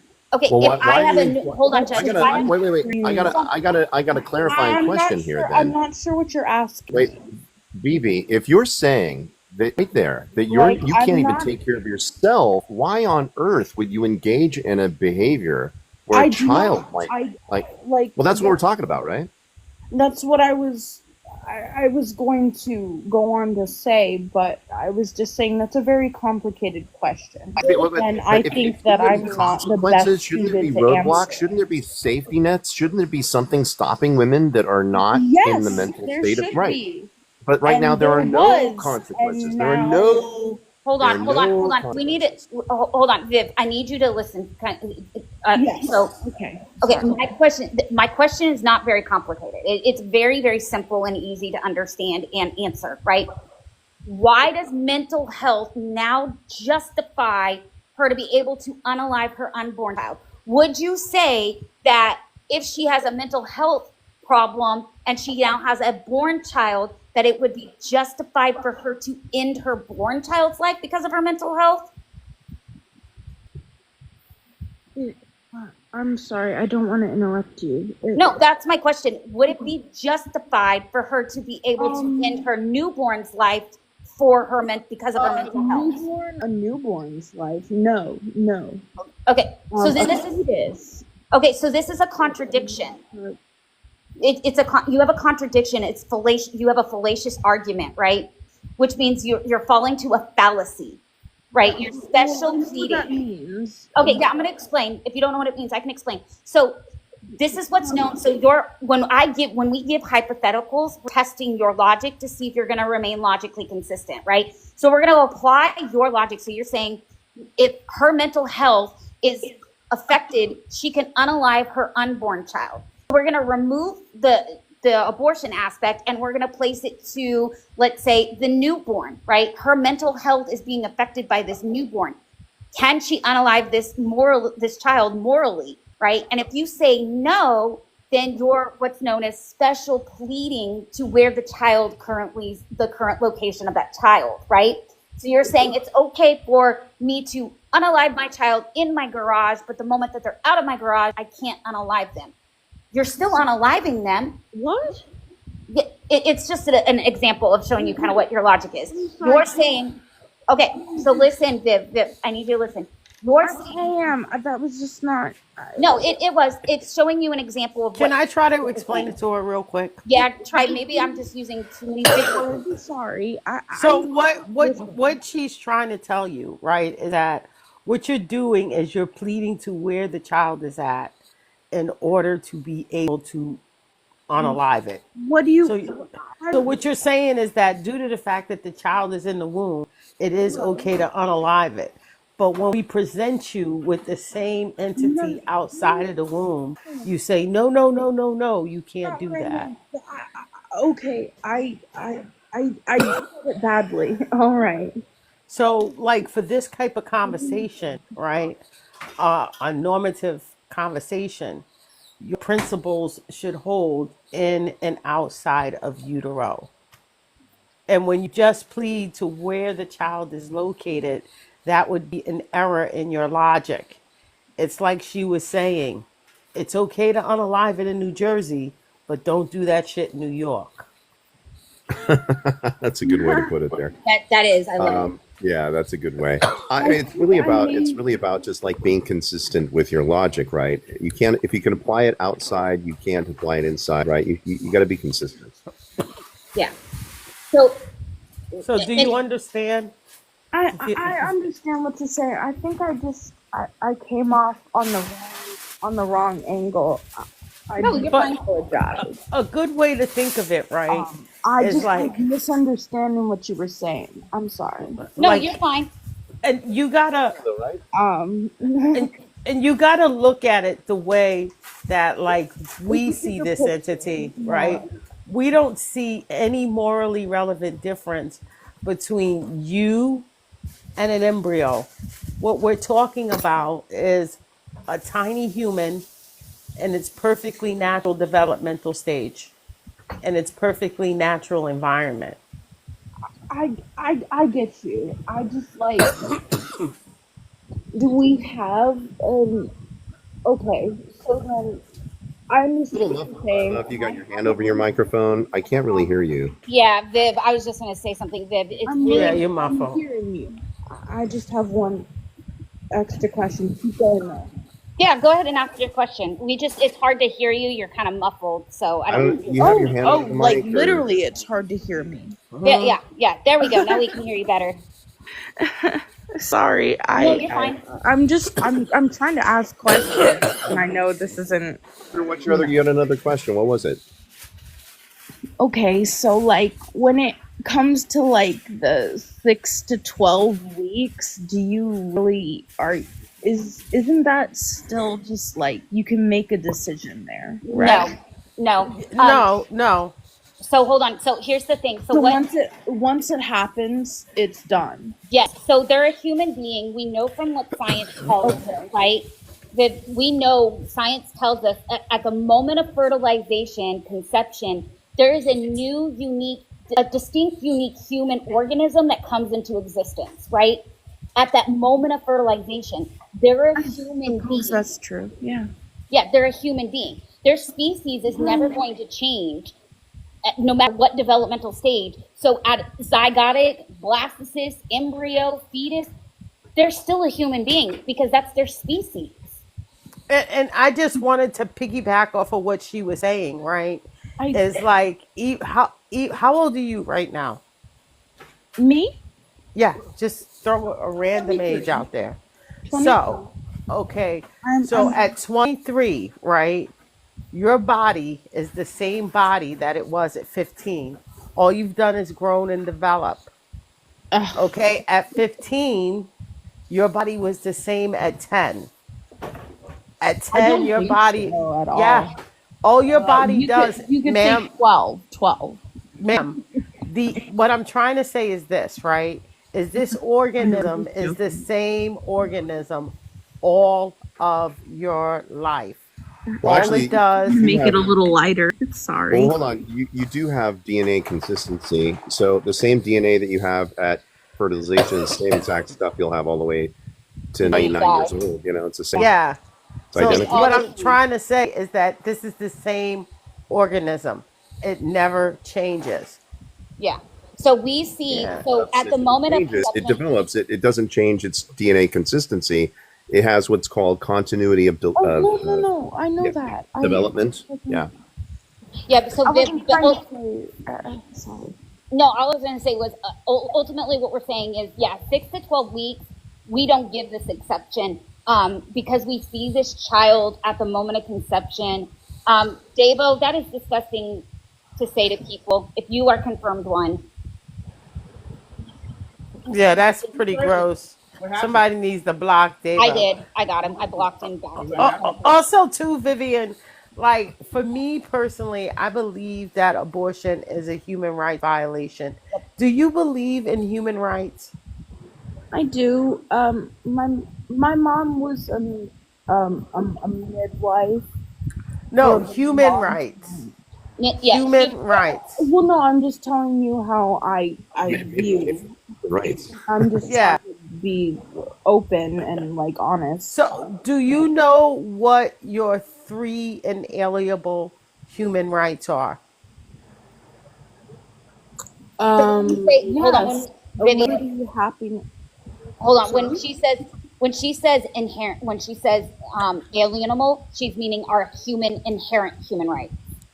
Meaning that these rights can never be taken away from you. They That's are appeal to non. legality. Nobody's appealing No, to it's like. not. Oh Justin, my so gosh, stop. I don't Justin, think stop. you know what. Justin, I really honestly don't think you know what a plea to legality You I'm is. not sure wouldn't what know to what he say. wouldn't know what appeal to legality was if somebody Could tell you if you backed don't. him with one. All right, All Justin, right. it's not even your So if turn. I'm Just be muted. appealing to legality, the definition of an appeal to legality would be if I'm saying that just because it's the law makes it right. When I'm talking about human rights, and I define human rights as moral or legal entitlements, all right, I'm not appealing to the law. So I what is every right? I What is every? Oh, it's Dumb Justin, it is fuck. not, I'm hold on, sorry. Justin, it is not your turn to speak. Stay muted or we will drop you. Don't worry, I got you, Justin. So, Uh, so you as I was saying, right, these rights are non-transferable. They're giving to us based on the kind of entities that we are, human and alive, with a theological predicate towards sapience and moral agency. These three rights would be the right to life, the right to liberty, and the right to property. Now, yeah, but I didn't. Oh, sorry. go ahead. I was gonna try and say them, but then somebody started talking. I know do know Justin over here. I do know the three rights. Yeah, Justin here I has no just didn't get a chance. self-control. Yeah. So, like, I just wanted to say, like, in the case of an abortion, I believe that the mother is using her privilege to violate her child's right to life. And I believe that, like, as a civil, go ahead. What do you mean? Well, okay, we know that the entity is human and alive. We know that everybody has the human right to life, correct? What good is this right to life if when we need it the most, it's not there? And who would need this right more than a tiny human in Than utero? women and oh, Well, I mean, self-preservation, human flourishing, growth of society. We need each other. We can't um, like be on our island living I alone. always You know, that's thought our most we don't flourish that vulnerable way. No, our most vulnerable would be this tiny would be human that pregnant can't. women, right? Yeah, yeah. I would say that the So tiny human inside of this woman's body, okay, is more vulnerable than this pregnant woman. Because right now, this pregnant woman can choose to unalive it. yeah, Yeah, I mean, we're all that members of the doesn't. Homo sapien group of people, right? We're all Homo sapiens, regardless of their I'm not developmental sure if I'm state. We deserve value, right? following you on that logic. I apologize. So do you think that, like, as parents, right, that I'm the not a more, parent. I do not. okay, just indulge me in an intuition pump, please, One okay? second, one second. Hey, I can't Protect. speak on that. Hold on, Vivian. Hold on, Missy. Protect. I am gonna drop. I'll be back later. I'm starting to overheat in the garage, so I'm gonna go cool off. Okay, see you later. Bye. All right. Vivi, let me tell you something. I was pro-choice before I had kids. You know, kids will change you. Once you have something Can that's I dependent on you, it's gonna improve your life. Okay, can so I I do know an I don't have kids intuition yet. pump? Unfortunately, I don't think they would. So You don't know here, that. I mean, you don't have a here, crystal ball. You let don't know me what it's do. going to act like Let until me you do ask it. I you. would rather to. Can I do this intuition pump really quickly? All right. So, would you say, even though you're not a parent, that the more dependent that our children are on us, the more we should arise to the occasion of being a parent? Is this a true statement? I think so. I'm not entirely sure. Great. I totally agree. And I'll I'm give you not. an example. Okay. So, like, if I have a newborn child and it's constantly waking up and it constantly needs to Newborn eat, is crazy. yeah, say I have a newborn child, it's constantly waking up, it needs me, I have to feed it, I have to do all this stuff for it. Then you fast forward when this child goes to school, it's less dependent, so I don't have to do as much. You Yeah, but you fast can't forward, fast forward. You yeah, but listen to me, okay? Just listen to me. okay? Then you fast forward to where your child is like 20 and you don't have to do as much for this child. So if we believe that as parents, the more dependent our children are, the more our children need us, the more we should arise to the occasion of being parents. Why are we allowing this woman to unalive her child at its most dependent stage? To be fair, this is her most vulnerable stage. Like, this is the most vulnerable stage she will ever be in. Oh Why my don't gosh. So she gets to unalive another human being because she's feeling vulnerable. no? Do you, I mean, Well, you said you had children. You've been pregnant, right? yeah, I've been It's pregnant, it's right? it's hard. I know it's It's hard. one of the hardest things that a person can do. I understand that, right? But we're not saying that like Terrifying. it's terrifying, but guess what? If it If happens, you don't want to be pregnant, do you know there's 50 million ways that you can avoid getting pregnant?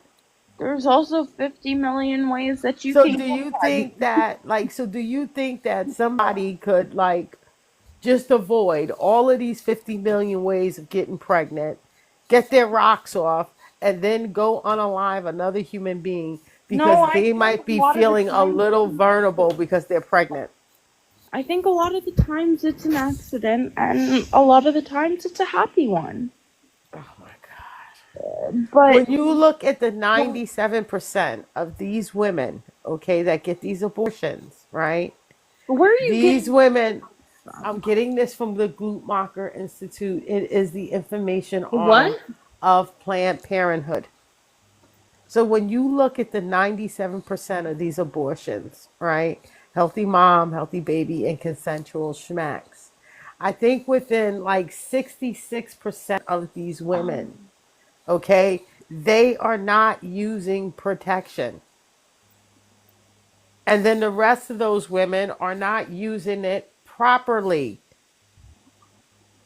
So you mean to tell me that we could just go get our issues off and then have an accident or not use protection and then go unalive another human being because of it? No, I worded that. I worded that wrong. No, I'm trying Not to what I listen, meant. Viv. But this is Obvious. what is happening, Viv. No, This is what the 97% of abortions are occurring. I People who don't want think to that's people not. who want to have an orgasm but don't want to be responsible for their orgasm. Some girl that met True. some It's guy in a true for bar. women. It's true for men. Well, I agree. Well, Men wait should a be second. responsible I too. We want responsibility for both parties, but women are the gatekeepers that somebody can hop on you, right? You are the gatekeeper. Why you bear more responsibilities? Because you ultimately bear the baby, and a man can leave. The laws aren't fair to you, right? So you have more responsibility than a man does, and quite frankly, it's completely avoidable. It's completely avoidable. You don't have to get pregnant, right? You could stay Yeah, off a I man. don't You can have do to all have kinds sex of other. with you. I What? mean, I could Yeah, just yeah. I mean, you would completely agree that avoid there's a you. lot of other things you could do that don't involve penetration that would entertain you I don't physically. like this. Well, I mean, I'm just saying there are other things that can be done that will entertain you that don't involve a child coming into existence that you have to unalive because you didn't use any So protection. none And of that's us the can vast. have sex unless we want to risk having a child. Well, wait a second. What's the primary reason for schmecks? The number one Apparently, purpose of it's it. not feeling good. It's having children. Right. That's true. Because that is the actual purpose of sex. The secondary reason is to feel good. And I'd have to say that the only reason it feels good is for the primary reason. But if you're just forgetting Really? about the primary reason, you're forgetting about that, and you're not following Planned Parenthood's recommendations using two forms of birth control, eliminating the 99.99% of all unwanted pregnancies, if you're So not I doing would have that, to do birth you're control, and you have to do irresponsible. birth control. So we are both If responsible. you are ignoring that recommendation, like if I took you down to Alaska, right? We shouldn't. And We only do when it's we're super. And committed. if I told you you needed 2 jackets to go outside, and if you only use one and you went alive, whose fault is that? Is that mine? What? Yeah. If I took you down to Antarctica And I said, it's freezing. It's freezing. You're gonna unalive if you go And I outside. say, hey, You I just listen really to me. want Listen to to me. get Listen to down me. with you. I want you to wait. You're cutting me off. In You didn't understand it the first time. You're cutting me off, so I can't. If you cut me off, you can't understand what I'm saying. I apologize. Okay, so I take you down there. I say, hey, it's so deadly outside that if you don't go out there, if you go out there with 2 jackets on, you're still gonna have a small risk, but the risk is 0.01%. And you go out like a maniac with 1 jacket on, and you unalive, you freeze to death. Whose fault is that? Not mine, because I'm definitely wearing. Wait, you layers. ignored the rules. I told you use 2 jackets. You went out with 1, and that's not your fault? How? Because I wouldn't ignore the rules. If Okay. it's my job to not get pregnant, how can I not ignore the rules? Well, that's what we're saying when it comes to the 97% of the people who are getting pregnant. They are ignoring the rules. Okay, they have the information. I'm They not- can use, a man can use a condom and a woman can use a form of contraception, and they will not get pregnant. Forms of contraception for women, like birth control, is Well, there's seven different options out there for Slightly women. harmful. There's 7 different options. That does So that there also are many excludes different like options, surgery, a lot right? with different. Well, you can get your tubes tied. Oh my Look, if you gosh. don't want to have kids, you can get tubes tied. A man can get a being vasectomy. Again, you can serious. avoid it. Just stay off a man Like, during I a week. researched all of them, and they Yeah, but what you're not seeming don't to understand what. But what you're not seeming to understand is this, Vivian, right? Is all you're telling me right now Vivi, is that It's Vivi. Genevieve. I'm sorry, Vivi. Okay. All you're telling me right now, Vivi, is that women should be selfish. They should be able, yes, listen to me. They should be able to go out there and drop that thing like it's fucking hot. No, that's Okay? not meant Back at that all. and back that ass up, right? And then if a tiny human comes into existence, they should be able to march their ratchet asses down to the abortion clinic. So no. I'm saying if you are in a tight spot where where you cannot have a child, you should be able to make that choice. That's none of my business. Like So basically know- now you're telling me is that you just but- have we should just all mind our business. really, yeah. Yeah, but like for me, We like should. if you saw me outside using a 2-year-old as a football, I'm talking about like kicking this little something another. Why would With you all- do that? That's just childish. Okay, That's not- so if you saw me that's doing not at that, all would what you- I was talking so about. if you Let's engage saw- with the question. ma'am, so if you saw me doing that, would you mind your business? Yes or no? This is Would you mind your business if you saw Yeah. me? sure. I'll mind my business. So you would mind your business if you saw me in my Yeah. front yard Take your using kid a like a 2-year-old football. toddler I'll mind my as a business. football. Yes. You know. Wow. Lot of That's them pretty that wants disgusting. They always show their true colors at the last That's minutes pretty before they really crash. disgusting. It's pretty gross. There's no point in continuing. I'm disgusted. There's no Yeah. point in engaging. That's Yeah, that's an end of the conversation type moment there. I mean, that just makes it really bad. So no, so Right. just to be clear, you would mind your business if you saw me in my front No. yard using not my really. but, 2-year-old like, yeah. as sure. a football. No. You hear my answer. Not really, but yeah. Sure. Oh my Wow. God! Can You were somebody such a clip Whatever this? you you were want. such a Whatever you wonderful want. Actually, in today's times, this I'm society. sorry. This is the society we have, folks. You're hearing Yes, it but live. actually, it would not be a surprise. Then yes, some people We didn't get to you yet. mind their own business. Some people would not. They Yeah, would not. some people are stupid and let bad things happen right in front of them, and they do nothing. Yeah, Well, there's a lot of bad Misty, people. Misty, you even used that. You should have used like what she if a person was Yeah. getting raped, if a person was getting raped, would she like mind her own What? business? Yeah, Audrey, that's definitely a clippable moment in it, Oh my right? god, that's horrible. I So yeah, You it's said mind your own horrible. ways. You said mind your Yeah, own so business. it's horrible to mind your business when somebody's getting raped, but it's not horrible to Yeah. mind your I'm business being when I'm Hey, sarcastic, using hey, a hey, right? 2-year-old as a hey, football. Misty, Got it. Misty, this Apparently is not. a true story. When I lived next to some people and they had a baby, and I'm not even joking. Like this 2-year-old was outside in the cold weather. It was like Kicked 40 it like a degrees football? outside.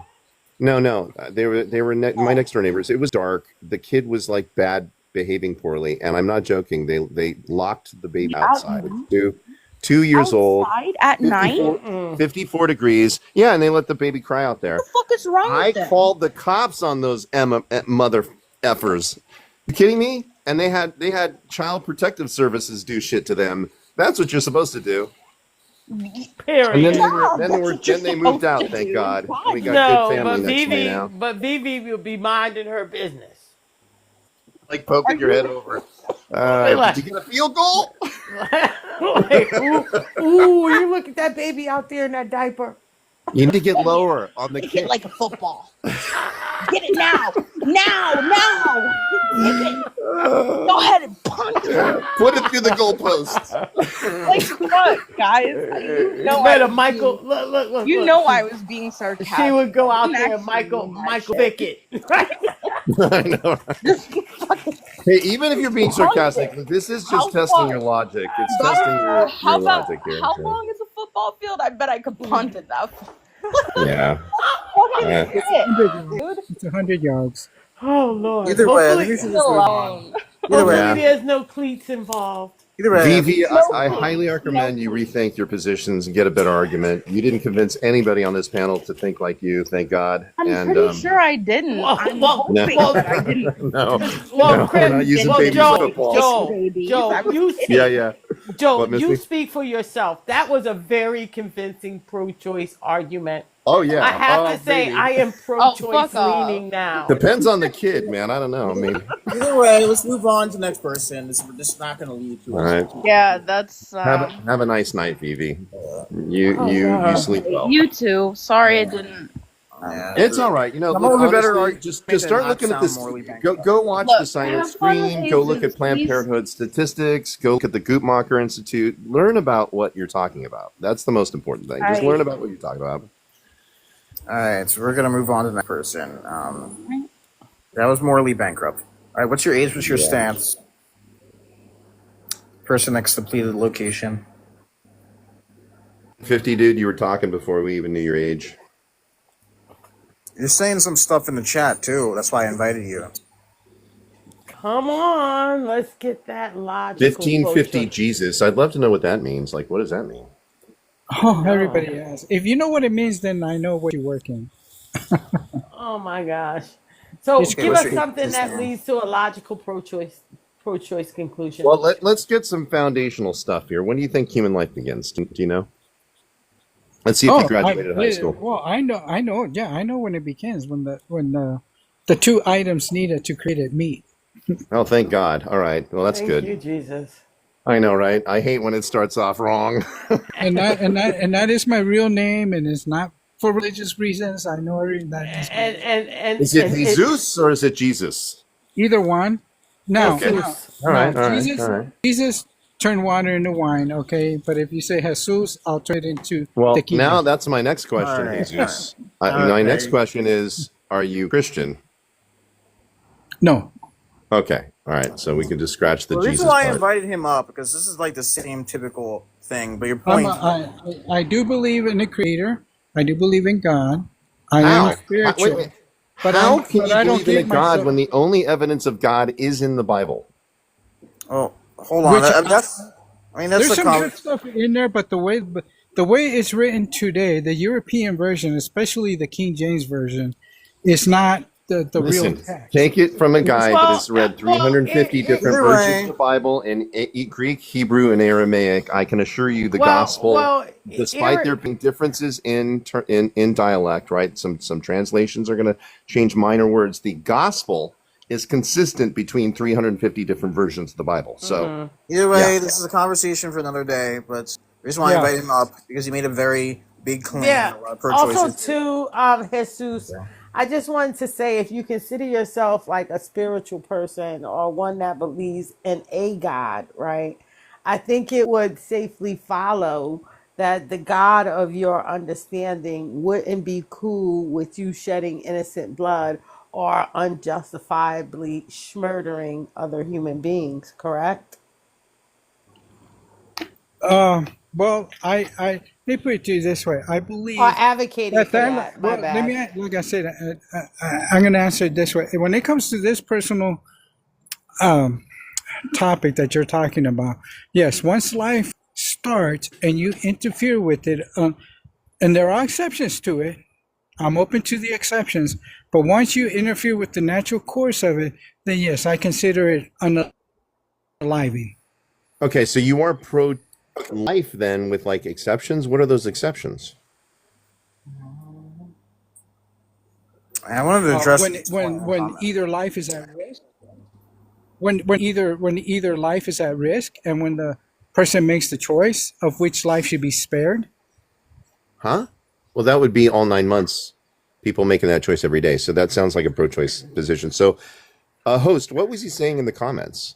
So this is like the typical pro-choice thing. It's like pro-lifers are hypocrites and do not care after the child is born, which is a big assertion. Oh. Yeah. So I invited him up. Yeah, No I can moral tell you. justification, huh? Okay, so I'm actually in 120,000 schools educating on this subject. I'm going to be doing a documentary on it. I care about those kids. I am constantly advocating for reforming the adoption process, for IVF to be more ethical, and for the children in foster care. I want all of those things upended and changed and become more ethical and moral. I think they're horrible systems right now. So you'd be wrong about me, at least. And I think anytime you make a blanket assumption and generalize, you've already lost the argument, man, because there's a lot of people like us. You've already lost. So I wouldn't generalize you. But that's what you guys are doing too. That's what you guys are doing too. Well, we have data You're to support pretty our much making it positions. our way. It's the right way, and that's end of story. All right, let me Well, ask you. no. We're not saying that our way is the right way in the story, but like, I mean, let's like face the facts. You don't think it's prima facie wrong? Just like you just gave the football example, Excuse right? me. You don't think that it's prima facie wrong to unjustifiably unalive human beings? And again, and I will answer it like this. Yes or no? Do you think you gave a pretty graphic description? You're talking about the kid and using that Yeah, because she said that we should mind our business, okay, when women are having abortions and unaliving their child. Okay? So the reason why I gave the analogy of the football is because I don't see any morally relevant difference between a child in utero and outside of utero. Can you tell I don't think me it matters one? if it's in utero. Well, and that's why I don't see the difference, and that's why I made the statement that I made about pro-life.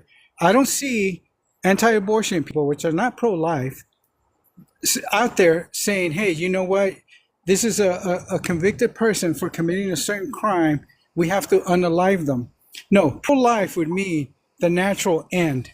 Okay, so when I don't see them out there. I don't see them out there protesting. Hold on for a second. You got to get out more, I guess. Jesus, number one, okay, this is a red herring. Okay, so what that means is that like you are bringing up a non sequitur, right? We're not talking about people who have committed crimes, who have forfeited their rights by violating somebody else's rights. We're talking about abortion, an Bro, I don't amoral think it's that big of a entity. deal though. Like everyone's Wait, I always just so want to ask, why did my Hold on. comment get muted? Wait. Let's do a age check since you just started talking, Carson. How old are you? Bro, I'm 18. What month and what year were you born? May 23rd, 2007. 8/23 is what you said? No, May 23rd, 2007. Oh, May 20. All right. Okay. Oh, wait. Why did the other guy leave then? Bro, host, I just I think it's think fine. I just think it's fine to Hey, hold it as long as protect. Yeah. Protect. Carson is a huge freaking troll. I'm not. He's I been don't know this telling person. everybody that his girlfriend is getting an abortion, Oh. and then they decided to keep the baby, and then she's almost due. I've heard about this guy before. I think. Yeah. Yeah, Oh, wow. that was He him. ran quick. Did somebody drop him, or did he just run? Yeah. I think somebody dropped him. Oh, all right. Yeah, well, he was on my panel like 2 weeks ago. Yeah. I think I've Gotcha. heard of him. Yeah. All right. Anybody else? I don't know. Yeah, I think that's everybody. I think the two bottom ones are pro life. They're friendlies, right? I know Jack is. Yeah. He didn't get dropped. He left. No one dropped him. Yeah, he left. Well, I've got to drop myself because I just found out I won the Los Angeles Tribune Film Festival with my animated movie, so I got to go and nice. celebrate. I just found out just now. Congrats. We got a big ass trophy. too. Congratulations. Thank you. I was just on a panel yesterday for Congratulations. Orange County. Thank you. It's all about world peace. We're teaching world peace through Yumi. We got a #1 book out there, teaching world peace culture. Yumi. Thank you for the gifts. I really appreciate it. Yeah, if you go on Amazon, it's #1 children's book right now in fantasy called Yumi, Yumi's Universe, and we just did an animated movie with a song. John Legend's songwriter for Jingle Jangle co-wrote our songs. It's great. Oh wow. We're kicking ass, yeah.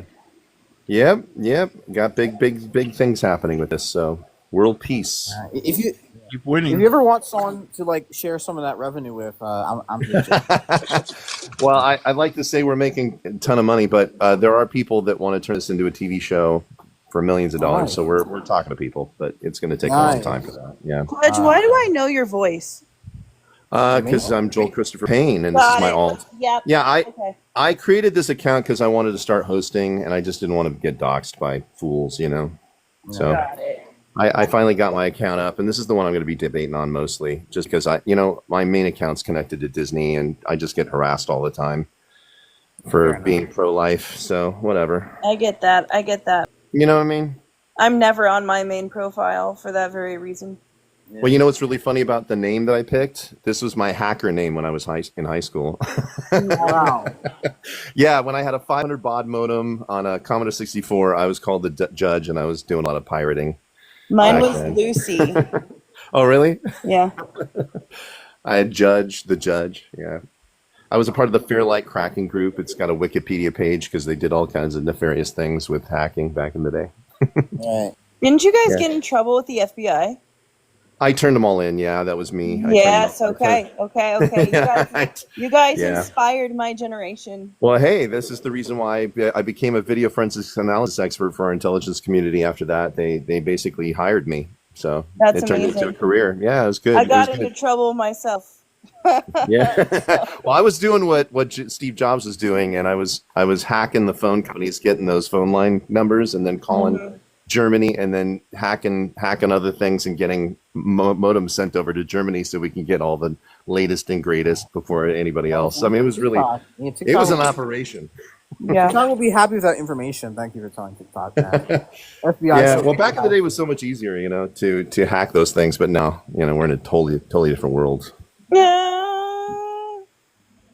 So, We do get wait in a second. trouble How faster. old are you? I'm going to be 54 on Monday. I'm only in my 30s.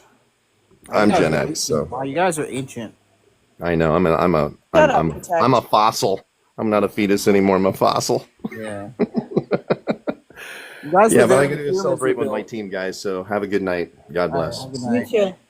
Yeah, disconnect me so we don't ruin your 12 views. Yeah. I think Rogue was there when the pyramids were built. I'm not sure. Shut up. I'm just kidding. I mean, technically, my people were, so. Yeah. Oh, Johnny, I do have a question. I have two more hypotheticals based on the self-defense principle. I'll do the abolitionist live. Okay. Yeah. So the first is actually the Titanic, right? So, so the people who were like in the lifeboats, right? like if you've seen a movie like what's it called? Titanic with DiCaprio, right? So they thought like when those people were in the water freezing to death, right?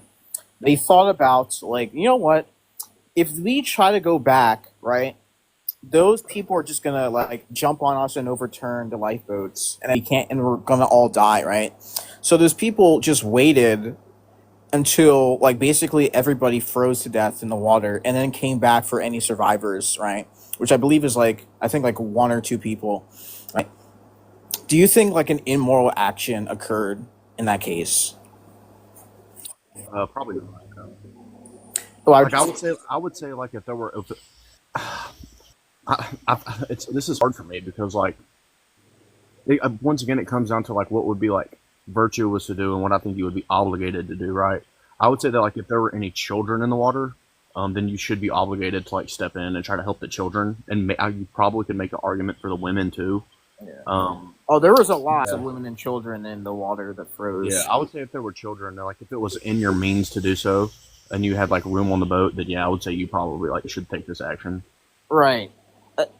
The reason why because I just thought about that because it makes like I understand like if they were to go back and all those people panicking, they would have overturned the lifeboats, and then they all would have died, right? But like they basically just let those people freeze to death and just saved whoever they could.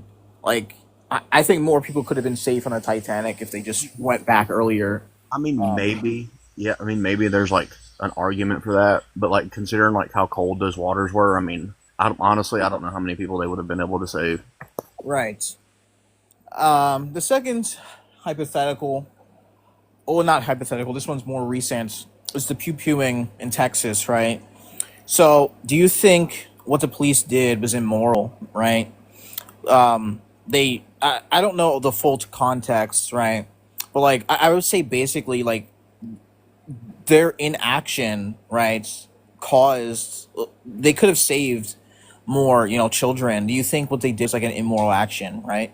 What happened? So with that. Oh yeah, that was you're talking about the one that was a couple of years ago. Yes. Yeah, that was immoral. Yeah, that whole police department should be fired and go to jail. Yeah, I agree. I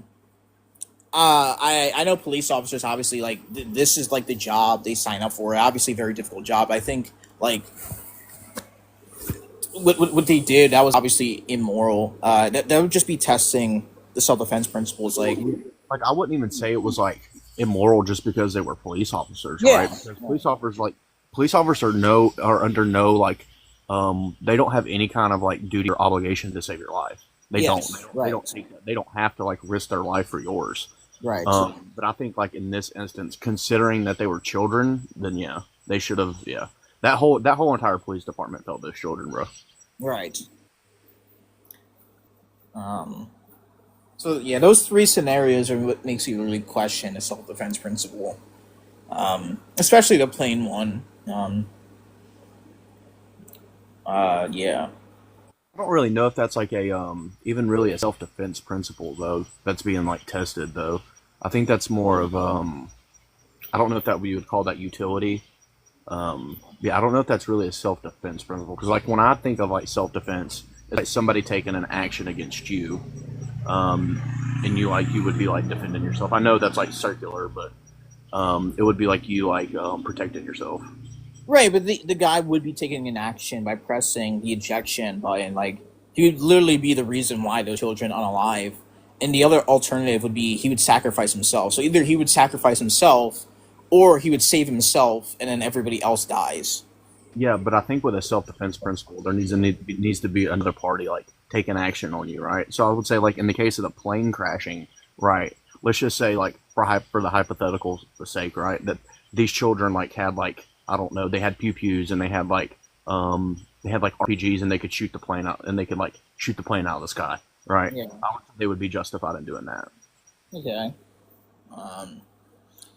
Well, I have heard of this hypothetical from Tom Locke, right? Unless you think like taking inaction is an action.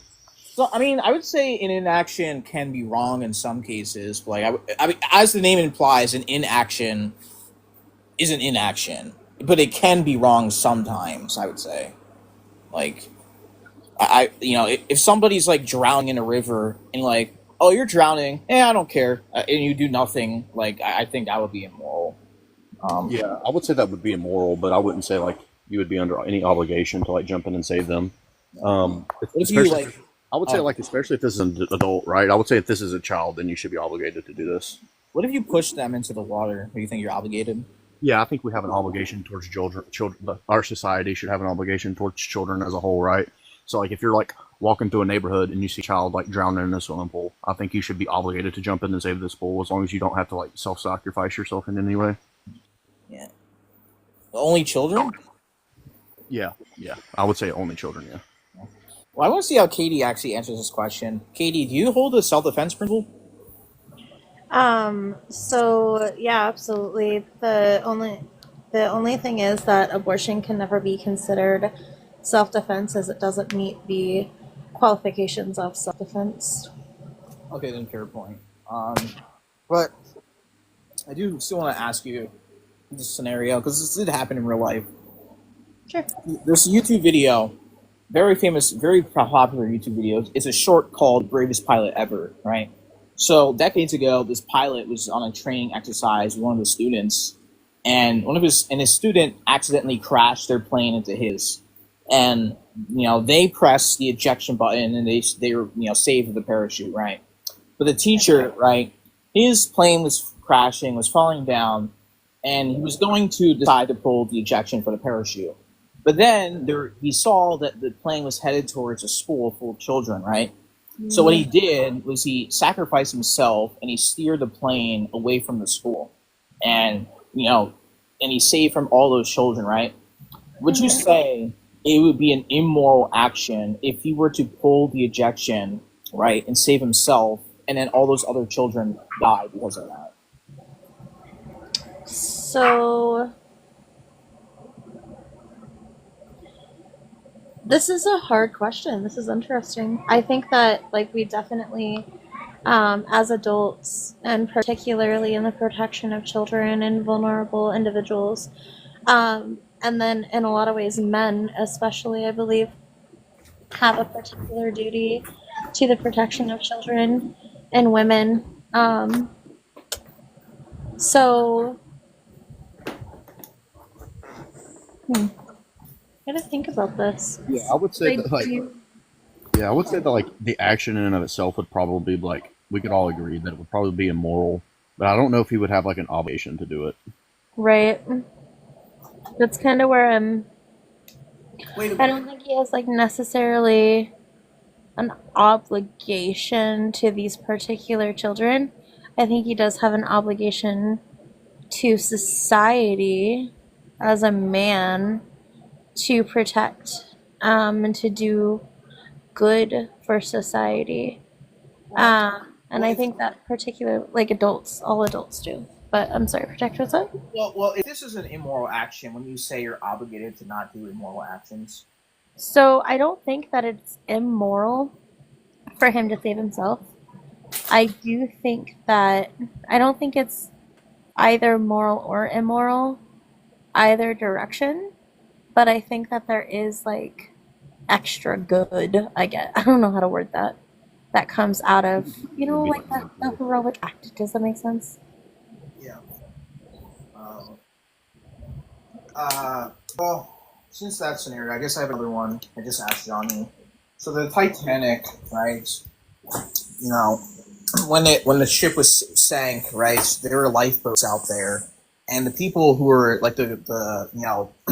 the crew who were the head of these lifeboats thought we could go back and save those people, but some of them thought hey, if we go back to those people, right, they're going to be panicking and they're going to grab onto the boats and overturn the boats, and then we're all going to die, right? So they thought that we're just going to wait until everybody freezes to death and then come back and save whoever is still alive, right? Do you think that was a moral action or immoral action? I do think that that is immoral. I think that there are better ways to keep calm in the chaos. And I think that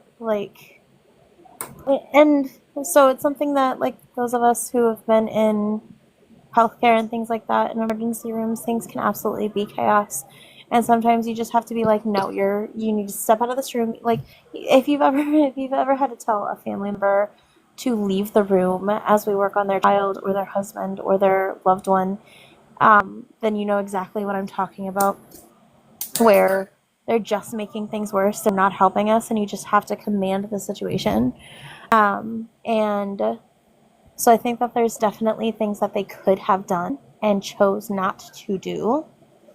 Or at least like attempted to do. I don't know. That one's, and I wish I had more like information. Well, I mean, you can definitely watch the movie Titanic. I'm not sure if you've seen it with Leonardo. Yeah, I've seen it. Yeah, I guess like on that specific part of it though, like the logistics information, because this was so long ago. Yeah, I mean, I think that only one lifeboat came back, and they saved like a couple of people. So like they obviously knew if they came back, everybody would have panicked and threw them off the boat and overturned the boats. So that's why they waited for everybody else to like die, and they could I save. think that's just like a lazy, honestly, like, I do think that that's just kind of a lazy way to go about it, honestly. Is what it seems like to me. Based on like just the information in the movie, right? But like if this is like something that happened in the real scenario, right? Then that would have been like a very lazy way to deal with it, I think. And therefore immoral. Right. I would. That's really. It's really testing my view of the self-defense. Is like I'd say that's like cowardly for those people to do. It's just like they just sacrifice all of those people to make it easier for them to save whoever they could. I don't think that's self-defense, though. Honestly, I think like self-defense would have been in the moment somebody was like actually tipping it over, and then like you pry their hands off of it, and then continue to attempt to help them. Right. But if it's like okay, I'm defending myself and everybody in the boat by getting you off of this so that you don't tip us over, you know, that would be self-defense, but not ever going out to begin with is not. Greetings to all. Hello, Ron. We spoke to him the other day. Your view is we can. You said what? Hello, we meet again. Oh, you know me. Yes. Nice. You're here like the last 2 days. Oh, bro, you be changing the prompts. I don't know who the guy is. Like the pictures look different. Right. So your view, we've heard it many times. Your view, right? If you're to like only allow abortions for the left, right? Wait, what? No. That wasn't my thing. It was my stance was that it would protect more lives in the long run because the ideology would suppress itself to where the right side, which is pro-life, can oppress them politically. Right now, there's too many people on the left, there's not enough people on the right to actually legally ban abortion. You get what I'm saying? Totally. So in about 50 years, if they keep aborting their own children, XYZ, you know, the population is going to get less and less and less. And then, so we can be able to oppress them politically. So that's my plan. And it'll save more lives in the future also. But it's fine. Well, abortion is an immoral action regardless. I agree. Why would you allow it? Yeah, this is the thing. I'm trying to preserve. Like I said before, it's for the greater good. I rather sacrifice a million lives this year than a billion lives in the future years to come. I mean, Get some buffalo sauce, please, and some honey mustard. We talked about this the other day. Not every child from a left-wing person. Honey mustard, please. Right. Yeah, I'm listening. Yeah, not every person from the left, right? Yes, I know. Not every single person birthed to liberal parents will be liberal. Not every single person birthed from conservative parents will be conservative. Yes, I'm aware of that. What I'm saying is just based off numbers alone, right, and probability. That's all my point is about. You get what I'm saying? I understand not every single person will be the same as their parents, but you are evidently a product of your environment. Only a few people outshine their situation. You get what I'm saying? Yeah. So that's my point. It's to save the lives of many, man. Like I love every life. Every life is worth it. It's just I'm trying to stop it. I'm trying to stop it now. You know what I'm saying? Ron, Trying to get it to this end. was the case like decades ago, and then they lost it. Like liberalism took over when conservatism and religion was the dominant thing. Yeah, and that's why I said there's nothing new under the sun, right? So it will go again. It will go extinct again, right? We will rise again, and then now we can legally oppress them further. You get what I'm saying? So now we know how to do it the right way, how to go about it, right? So yeah, it's just that simple. I don't know. Like I was pro-life, like banning abortion, XYZ. Like that was my stance. But like yeah, man, it's just this is how I've came to terms with saving the most lives possible. Right? This is just how I came. I mean, the only thing. It sucks, but yeah. The only thing is that yeah, I agree. And the only thing it just demonstrates how stupid being pro-choice is. You're unaliving people who would share your ideology, which is why different concept for another day. But which is why a lot of them support illegal immigration. Bro, stop. Hold on. First of all, stop acting like that, bro. I don't care about their ideology, what their beliefs are. I'm just making an observation. Making an observation, like how stupid. Oh, of me or no? No, an observation. That's literally what you're saying, bro. You're saying like based on these people's ideology, we should allow them to kill their unborn children. Bro, you're not understanding. What I'm saying is, I'm not saying their ideology in specific. I give a shit about their ideology. You could be a liberal and not unalive your child, or not share to your child that unaliving them is correct, or cutting off your dick and balls because you feel like a woman is correct either. You get what I'm saying? That's not my entire point. You could have differing opinions, but B, cutting off your dick and balls, that's a big problem. Whatever you believe. You get what I'm saying? So yeah, so like why would we allow this to happen? You said what? Yeah, so like if you think it's that bad of an action, right? If you find this to be an immoral action, then why would you allow this to happen?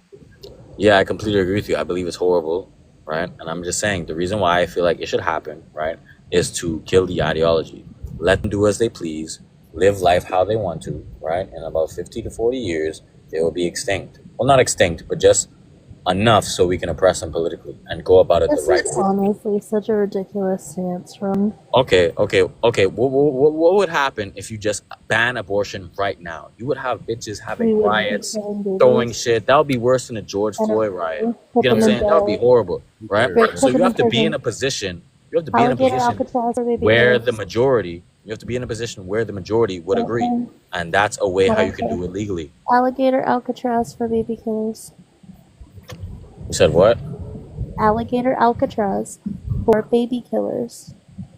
Yeah, I agree, but what is that? That doesn't oppose my statement. Cool. So just waiting around for them to off themselves, that's lazy.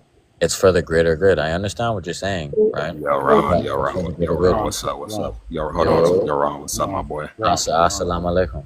Ron, so what if we could what if if we have like epistemic certainty, right? That if we killed 1 million newborns today, right, that we would end up saving 10 million newborns in the future. Would you find that okay? It depends what time frame, because obviously newborns are born every day. But if you're saying like the time, Buddy is crazy. What the fuck? Yes, I would agree. Yeah, within the next 50 years, bro. No, 50 years. 50 years is crazy. But if you say the next year, then yeah, because why you 1 million babies are born. Hey, hold on, guys. Y'all thought I was crazy. Why we would have to use lethal force? Yo, that's crazy. Nah, he cool. I'm not using no lethal force. They're doing it to themselves, man. Hey guys, listen. Although I disagree with Ron heavily, I don't agree on him at all. Just to be clear, but I kind of see where he's coming from. I see it. I just think it's bad. I think this is a horrible rule, bro. Right? I know, bro, but as I said, if you were to unalive a million newborns today, right, to protect, right, 10 million in, let's say, 2 years or a year, I would take it. You're utilitarian. No, so you're utilitarian. Your position in abortion was just because, right, that there's a million abortions a year right now, that even though it would be banned within the next 50 years, it would be saving more lives, right? Yeah. So, like, why wouldn't you take the same stance with newborns? You said what? Wouldn't you take the same position with newborns? He did. With babies who are already born? Yeah. John, he just said he would, though. He just said he would. No. I didn't say that. That would be horrible. No, obviously I believe life is equal. You get what I'm saying? Completely. I believe life begins at conception. But, I'm not going to sit here and dick around and say, stabbing a newborn baby in the heart or killing a 3-year-old is the same thing as, you know, getting an AB at like 16 weeks or some shit. Like I'm not. Even though I believe all life is equal, You just I'm said not gonna that. say it's the same. You Wait, get what but I'm you saying? said that all life is valuable, That's Ron. not the same. Yeah, I agree, but some are more valuable than others. So I literally believe that killing a 3-year-old is the equivalent to killing a 1-year-old baby. Can you please provide a cemetery breaker? No, Repeat I that. agree with you. Hey Ron, bro. Hey Ron, you know I'll fuck with you, homie, but damn. Nah, Look, bro. they got me on that. But right, I will put this in front of you. Right, if we had the chance to unalive, let's say, all 12-year-olds that could possibly, you know, abort 3 to 5, have 3 to 5 abortions in their entire lifetime. What? Yeah, I would just unalive all of them. Agree. Good. I agree with Bro, you. Because it that's saved crazy. one life for 5 lives, right? It saves Are lives. you letting this nonsense really go on? Bruh, Yeah, I think we cuz. should. I think we have a new opposition. I'm just. Ron, Yeah, we or could- Cuz is crazy, Ron, bro. here's what we do, Ron. We just ban abortion, right? And not allow them to have these abortions, and just let Okay, them. okay, but how are we gonna do this It's just a legally? bad look. No one is Hold gonna on, vote for hold this on. shit. Non-harsh. How do we do it This is legally? bad. This is not a good thing. Wait, Ron. We're close to doing that in some states, but I think we should just move on. I got you. All right. But I'm just saying, we need to find an actual way to do it. You get what I'm saying? Yeah, sure. All right, Landon. What's your age and what's your stance? But Honestly, dude, I don't give a fuck at all. And goodbye. Very All right, easy. Tater Tot. What's your age? What's your stance? I'm 21 and I'm pro-life. W. Nice. Wait, Tater Tot, I got a question for you. What's your ethnicity? Me? Yeah. I'm Hispanic.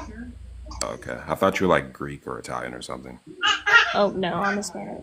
Wait. So, do you have any yeah, I exceptions? see it in code. Do you have any exceptions? Are you pro life all the way? What was that? Do you have any exceptions? Are you pro life all the way? No, I believe that it's not the kid's fault in any circumstance. I agree. Oh, W okay. position. Okay, all Someone right. who's smart. Someone who's smart. Thank you. Any other opposition? Other than that guy's stance. I don't think so. Yeah. Yeah. Well, good to have you on the right Ron is side. crazy as hell. Ron is crazy as hell. Well, I've heard this position many times before from people. Yeah, what was going on? Yeah, like, okay. I'm not gonna lie to you guys. Many years ago, I wasn't necessarily pro-choice, but fuck, it was like way back in 2019, I believe. Me and my buddy were talking about it then, right? I say, you know, maybe it's a good thing, like some of these pro-choice people, like just off their entire lineage, so that way they don't pollute the world with their nonsense. Like I used to be. No, that's how I used to think years ago. I don't think that way anymore. But Oh, Tone, do you want to talk to Ron? Do you want to? I was the opposite. I was the complete opposite. So I was where he was now, and then I'm thinking, I'm like, bro, I'm fighting for pro-life. I'm fighting for life all day in and day out, right? I'm just like, bro, if we just let them DIE off, right? It'd be better, bro. Wait, this has been the case. This has been the case. Matt got smarter Wait, and you got wait, dumber. wait, Ron. This has been the case Yo. for 50 years, and it has accomplished nothing. This has been the case for literally decades. This is actually a really gross take, Yes. Ron. Yeah, that's. Wait, what's his argument? Basically, let pro-choicers have abortions so they won't exist in decades later. That's basically it. They'll obviously exist, but I'm saying in a position where there'll be the minority, where we can actually legally oppress them, right? The majority will be anti-abortion, right? And then we can actually overturn it, actually ban it. I'm talking about an actual solution that could actually possibly happen, not what you could just say up in your mind and just wake up, oh, let's ban abortion, because obviously that's not going to happen in the United States. You think 80% of the population, or even 50%, or even 30% of the population is going to agree with that? No, they're not. Wait, hold on. In some states, Isn't it an argument? The unalive babies. That's how we say babies. That's your argument. yeah, that's kind of delusional. Not gonna Yeah, lie. that's like pretty much just saying like it's not. Bro, it's unaliving 1 million babies to save 1 billion in the future. That's it. Gross, Ron. It sounds gross, but if you actually Well, are pro-life, you would you're- be focused no, on preserving no. life. No, that's a Yeah. utilitarian argument. Utilitarianism, Not, not only that, but you just contradicted yourself. How are you gonna unalive people to preserve people? Like what? Bro, how's that a country? You That's don't actually understand what I'm probably saying. the Yeah, dumbest you thing want I've to ever preserve heard a pro-life people, but person then you say. unalive Like, people. actually, protect. Like, Ron's actually like pissing me off because I this is agree. probably the dumbest thing. Hold on, sorry, I thought it was Ron talking. Go ahead, Richard. I apologize. Don't Okay, fuck how do you ban abortion Ron, legally? How do we stop legally speaking. I ban don't abortion want now? to listen to you speak anymore. Yeah, This is I, actually a really disgusting, gross thing to say as a I'm pro-life person. he's not pro-life. That's the thing. He's not pro-life. I am pro-life morally. I believe it's a life, and I believe it's murder. I'm not gonna say it's a club of cells. Well, You acknowledge reality. That doesn't mean you care. I mean, like you would still But what allow I'm it. saying is, right? Can anyone please tell me how we can ban abortion tomorrow with at least 70% of the population disagreeing with it? How? How can we legally do this? We're not going to be able to unalive a bunch How? of people enough to be able to ban it tomorrow either. But I'm just saying, how? How? Over time and periods, unalive children. Ron, in the scope of like possibly maybe getting further towards like the goal. Ron, we do it state by state, every single state at a time. Okay. Eventually, one state gets it banned, then the states nearby follow, and then that's the point. This may take. Okay, so how are you gonna get one state banned? I mean, we passed abolitionist bills in those states. The pro-life movement actually has shot them down. Not all the movement, but a lot of them. You know, because But they just decreased the term length. They just decreased. That's what they did. You get what I'm saying? They just decreased it from what, like 24 to 16. You get what I'm saying? Ron, are you a Scientologist? You said what? Are you a Scientologist? I don't even know what that shit means, bro. Oh, because I just see a bunch of L Rons in the chat. That's why. Yeah, but so just to be clear, Bro, that's only also not one about- Jewish lady saying L. Ron. Come on, man. I don't know. Okay. Really, bro? All right. Come All on, right. man. All right. What was Tom? I think Tom was going to say something, and then other than that, we're going to move on. Yeah, I mean, either way, I didn't hear like an argument for pro-choice or pro-life. Well, It's not I'm about- just saying, can you tell me how is it gonna happen? How? Tell me That's how not- you're gonna ban abortion. Well, You said Tom, the states will follow, but how? His argument is that we let the liberals get abortions, right, to the point where there's The not liberals. enough of them. Yeah, to the point where there's not enough of them where conservatives can ban abortion. That's his argument.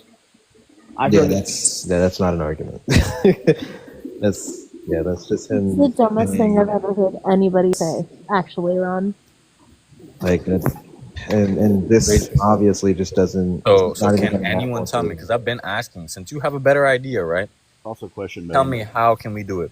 just How not can we gonna ban abortion? You Just said to be- one state will do it. How will that one state do it, and how will the other states follow? How? Tell me how. Well, do you have like an actual argument? Owen, you're not answering my question. Hey, I don't know Ron, my stance, I but told you're you in not. the states that have a more red population, they're more likely to pass these bills, abolitionist bills. That's the thing. But how is it gonna start? How? The I was bill trying was to gonna skip do to the it. pragmatics before having the normative question. It's crazy. Which just kind of presupposes that abortion is moral. So, can you give an argument? No, it's not. It's immoral. No, abortion is You mean immoral. immoral? It's horrible. Abortion is bad. So it's immoral. So you're pro-life. Yeah, it's bad. Yeah, I'm morally pro-life. Yeah. Okay, so why Like if would this you was a allow Christian, abortions hold on, then? listen. If this was a Christian nationalist country, I'd be pro-life, 100% legally as well. I don't. Because yeah. the opinions of other people wouldn't matter. We can oppress anyone politically because we run the country. I'm not asking you about that. So why is it the case that you would allow people to get abortions? As I said, it's for the greater good. How many times do I have to tell you, bro? So you're pro-choice? As I said, legally, currently under this system, yeah. No, I'm not asking you. Do you think it would be for the greater good? Yes, to, like, it's for the greater good. hold on. Let's Okay, not go ahead. jump to conclusions of you understanding or knowing what I'm asking before I ask it. Yeah, that's my bad. So, do you think it should be allowed, since it's the greater good, if we just allow one child every generation to be assigned to be allowed to be SA'd by P3DOs to limit the number of children that are going to be SA'd by P3DOs? No, that doesn't make any sense. That's like saying because I would agree. In the same way that I don't agree that hold on. Let me not. sacrifice That's individuals. like bringing one hooker, right? Just You bring one because- hooker to yeah, every man, yeah. right? Obviously, gonna get other pussy as well. You know what I'm saying? I'm just gonna finish. Thank you. So, like, I agree in the same way that you're arguing for like this utilitarian principle to be able to meet your end goal, right? If your end goal is to mitigate as many abortions as possible, then it doesn't make sense for you to cause a bunch of abortions in the hopes that it might limit it. But even if that were the case, Josh, but we're at talking the about epicenter reality that now. doesn't work. Hold on, now you're getting outside of reality. I was with you. I understand what you're saying, but now you're getting outside of reality. I'm giving an actual real view. Now, if I could just hop up and say, yeah, we could ban abortion tomorrow, I'd ban it, right? But obviously, legally, we cannot do that. Because what if it was the other way around? You get what I'm saying? Does bro actually People not have to agree on understand? it. He's probably not tracking. Yeah. I think we should move on to another op. This is like the third time he's been on the panel. Mac has some of the strangest friends, I'm totally honest. Hey man, fuck you. Yeah, we're just gonna move on. Any Alright. other ops? I'm gonna go to bed and make room for a op. I'll talk to you later. Have a good night. Thanks for joining us. Glory to Serbia. Yeah, Mac, which 7-Eleven did you meet this guy at?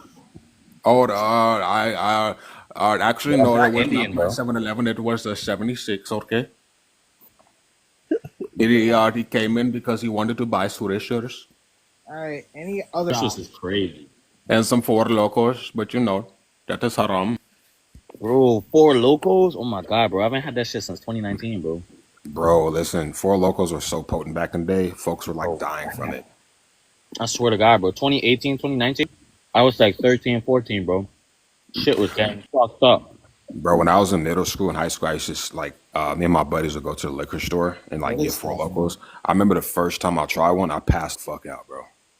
Bro, Underage. you just had to be there, bro. L It was so bad, I sobered up at 16. I stopped drinking forever at 16. Yeah, see, I started That's how drinking. bad that shit was, bro. I actually started drinking at the age of 9. Obviously, my uncle, he introduced alcohol to me. You know, it was at a family gathering and everything, and he gave me a little shot of Hennessy. So I'm like, oh. So I tasted it. I was fucked up, and ever since then, I've been drinking. I'm trying not to, obviously, because it's haram. And I should do those things, but, you know. That's stuff a lot, bro. Yeah, stuff it alone. We should not, yeah, we should probably not tell our stories of underage. Yeah, someone in the comments said the 4 Locos today are still bad. See, I've never tried it. That's what I'm saying. I haven't tried it in like, what, 6 years, 6, 7 years? It's crazy, man. Don't try this combination or you're going to get really sick. Do not try. Do not. Okay, actually, never mind. Sorry. Do not try Four Locos mixed with any sort of hard liquor. You're going to throw the fuck up, bro. Yeah, no, that's crazy. Any other ops? Any other ops? Oh my goodness. Can I have to do a restart now? Josh has a raccoon in his backyard that's an op. Oh. Oh. Bro, you gotta have like a triple header, bro. You gotta be like pro-life, Oh, pro-choice. eviction is they're on your property and they can't. You can get them out of your raccoon. Bro, you know a law that I hate? Squatters' rights, bro. Oh my god, I fucking hate that shit, bro. It discourages me from owning property so much.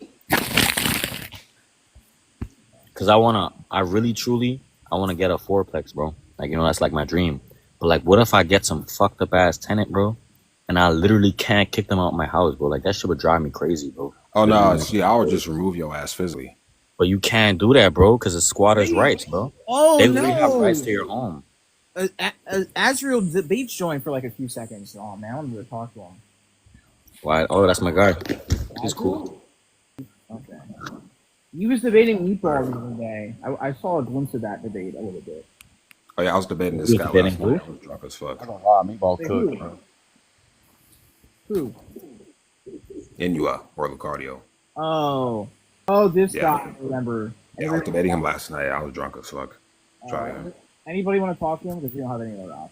What's up, Lucario? Yo, what's up, Town? I didn't even notice you were down there, bro. I just got invited up. Is it because I'm black? Yeah, I did see you down there. Because he's a fucking. It's not because you're black, it's because you never smile. Anybody want to talk to him? Alright, anyone want to talk to him? He lies in el cool. Alright, this isn't the Islam live, but I'm Christian, bro. The nasheeds are hard, bro. They're hard. Wait, so you know exactly which song that is? Yes, bro. Al Jihad, bro. And then there's another one. Yes. It's another one. Habat Riyadh, bro. Habat Riyadh, that's the better one. Okay. This is something. Anybody wanna talk to him? Okay. Now, if anybody want to talk to him, Bro, you need to get like a triple header, bro. Pro life. okay, we get it. So this is the newest prompt I got. I conceptualized. I already know I'm gonna get knowledge gap. Lucario. No, Lucario's definitely like one of the top tier debaters. Oh, I'm not gonna lie. Last night I was having a hard fucking time with this dude. I mean, I was drunk as fuck, but still, it's like holy shit. Why are you pro-choice now? What made you go over Enya? Calculations of empathy. Oh. You said Okay, so he's like up there with like divinity. He's like me. How do you join this live then? No, this guy, he's like K, but divinity level basically. because I'm here. He's stalking me. I joined because I'm Oh, following. wait a minute. I think we. Okay. Yeah, nah. Wait, why'd you say you became pro-choice? Calculations of empathy. Calculations of empathy. Can you go ahead and explain that to me in my small brain? So I think with the sort of vegan question, like when you obviously the first there's name the trait, but I don't think it's that straightforward. I think what's more helpful to our intuitions is a step after name the trait. So it's called the trait equalization process, where you kind of slowly change a non-human characteristic by characteristic into a human, and then you find out what part you value. And then my hypothesis when I was pro-life was that the teleonomic predicate of rationality is sufficient for the anthropomorphic level of value, which I still take to be true. But once I kind of consider all the variables and I consider all the traits, I don't think it's enough to like obligate someone for 9 months of pregnancy. But I'd probably say it's enough to obligate them to like push a button or something. It's interesting. What about, I got a question. What about all the way to a point of liability instead, like 20 weeks where they can cut it out of her body and stuff and sustain it? What do you think of that? 20 weeks? No, that's too much. Gotcha. Either way, that would still be a harm to deliver it at 20 weeks because there'll only be like one case, so it would just unalive anyway after 20 weeks. Yeah, and the stress that they put on the mom's body by that time. So That should only be done as like a last resort. yeah. So what, would you rather them just abort it instead of like trying to sustain it? No, Like, after 4 not at weeks? all. Not at all. No. So you would say that it's traits are the type of thing, I guess, to make an entity valuable, I guess. Yeah, usually. Like if you ask like two hypotheticals, like one, is it okay to like, okay, maybe three. Like one, is it okay to like unalive and eat a pig? You're like, yeah, sure. Okay, two, is it okay to unalive and eat like the space worm? And then people would probably say like, yeah, sure, the stupid space worm. And then three, is it okay to like unalive and eat Starfire? Who's also from like the same planet as the space worm? And they're like, no, not Starfire. I'm like, what? Why? Because And she's then hot. at face value, Yeah, she mad thick too. Hey, listen, Starfire can get fucked. Especially like in 2003, she was bad as fuck. Bro, what the fuck? Yeah, that 2015 Starfire, that shit too childlike, bro. that's a 15-year-old, by the way. Yeah, that is 15. Oh, hell no, never mind. 03? You're all, 03? you're all going. 3, yeah. Damn, that's crazy, gang. Never mind. Yeah, y'all are going to prison. Okay, wait, what about 07? Wait, is my math right? No. 08, That's even worse. Yeah, it's even 08. Yeah. Ron has said a lot of sus things, a lot of strange things today. I don't know. Okay, unironically, a lot of people are probably going to say, oh, it's because they're rational. And I'm like, well, I Yeah. don't think rationality is like, because I could just stipulate that the space worm had like more sentient or like was smarter than like a really, really like disabled human or like a really, really disabled Starfire if she was really disabled. Presumably, you're still going to value Starfire more, right? Yeah. And then If the reason why is because, well, what I've done is the only difference between the space worm and Starfire is that I made it more human-like, which you can empathize with more. Wait. If you said it's smarter than the Starfire, wouldn't that also mean it has rationality too? Yeah, it's more sentient. I stipulated that like I'm negating that idea that the intelligence matters to your moral value. Yeah. So you still think it's evil, or you think one is more moral than the other, essentially?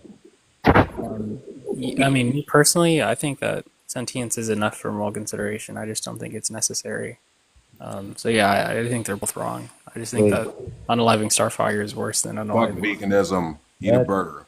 that man's eating a. That's Hey, not bro, I'm eating some chicken. chicken right now, some Popeyes. That's not even an actual meat burger. No. You know what? But Fuck you, Tony. yeah, I see it. It's not even meat. I know. It is meat. It's not. I see it. But no. So if that's the case, so you would just say pretty much just using the trait equalization. Obviously, it would bring obviously you to like a vegan conclusion, and I've had a vegan conclusion like since before, like for a couple of yeah, years.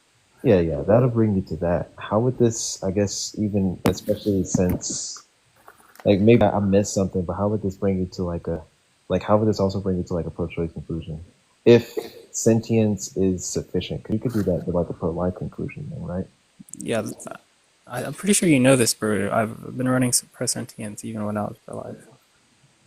Oh well, okay, well yeah, then I guess what changed then at that point? Because we already, you know, Yeah, so at first the move for my pro-life argument was that okay, sentience is sufficient for moral consideration, but it's not necessary, which I still believe. I still don't think it's necessary.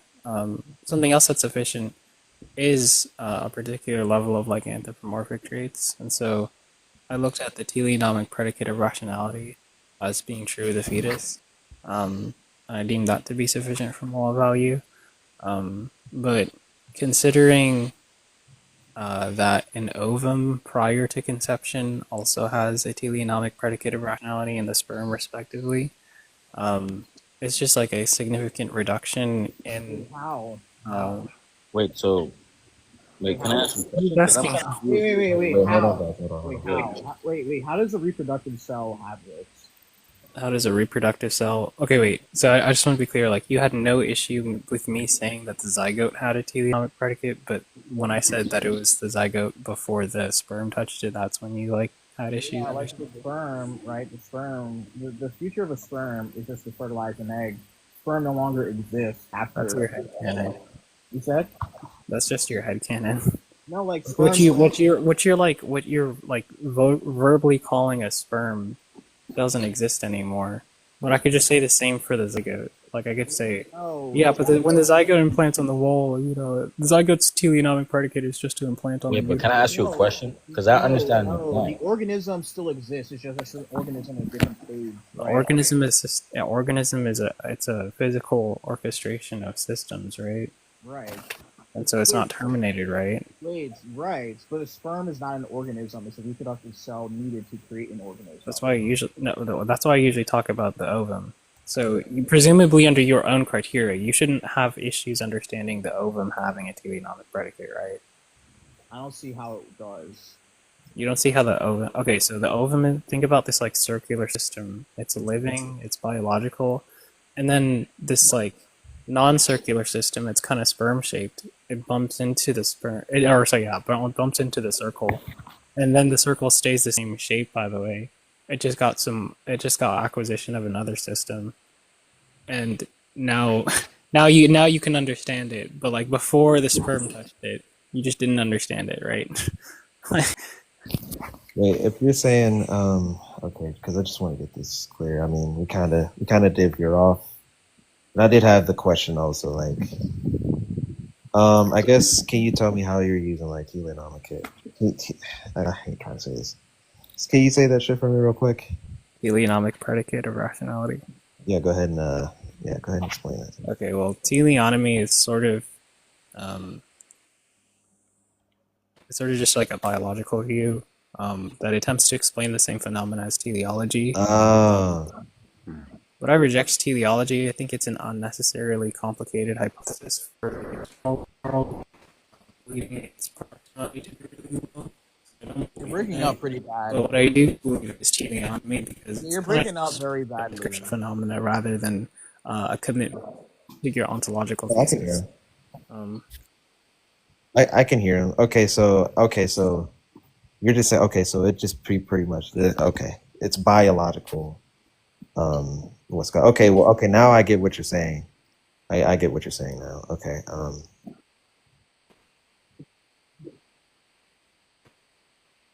By the egg, Yeah. or sorry, by the sperm. Yeah. The teleonomic predicate of a zygote is to implant on a uterine mole, and then the teleonomic predicate of the embryo, like it would be like really stupid to just say, oh, the embryo has teleonomic predicate of rationality, but not the zygote, because when the zygote hits the uterine mole, it doesn't exist anymore. Like that would just be like a horrible move to make. I mean, They both do, but okay.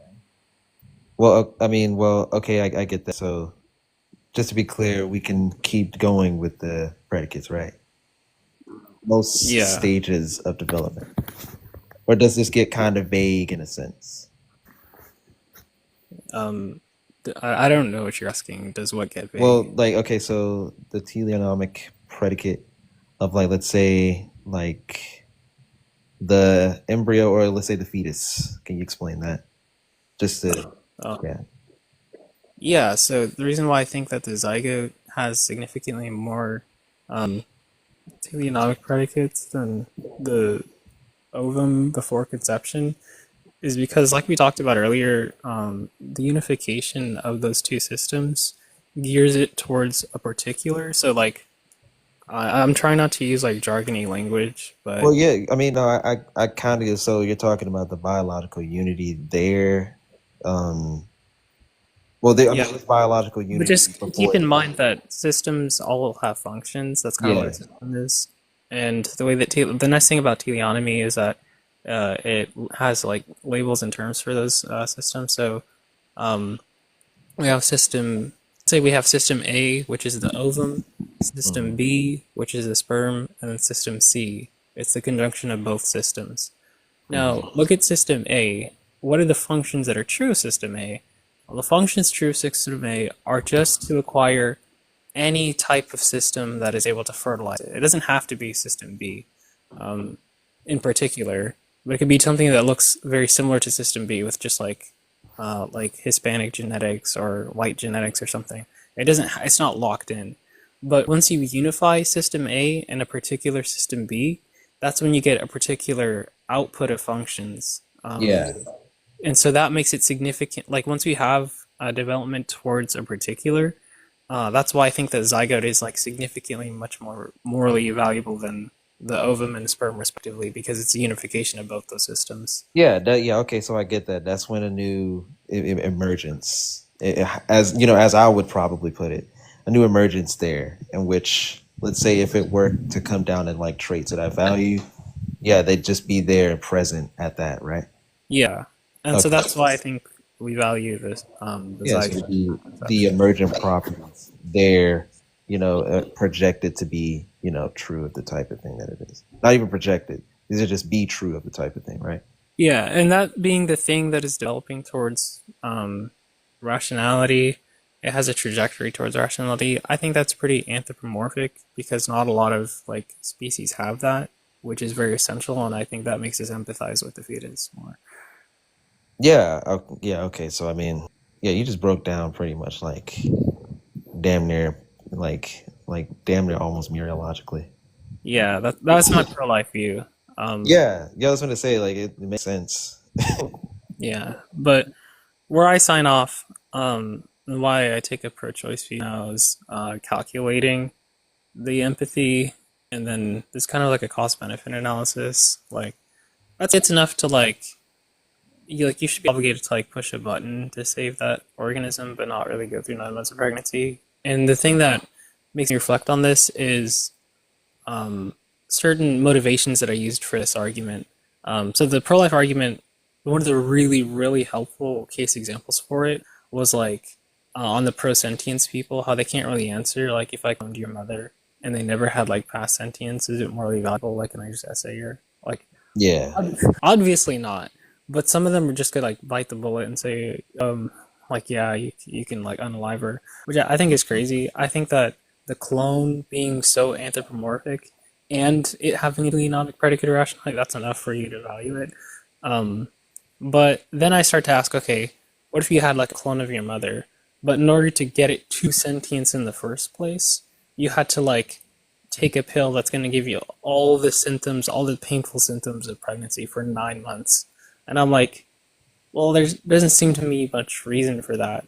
Like, it would be nice if you did get it to a point of sentience, but I don't think that it would be like morally wrong of you not to like take the pill and get it to sentience, and it just like unalived due to like a failure of scientists and biologists trying to get it to life.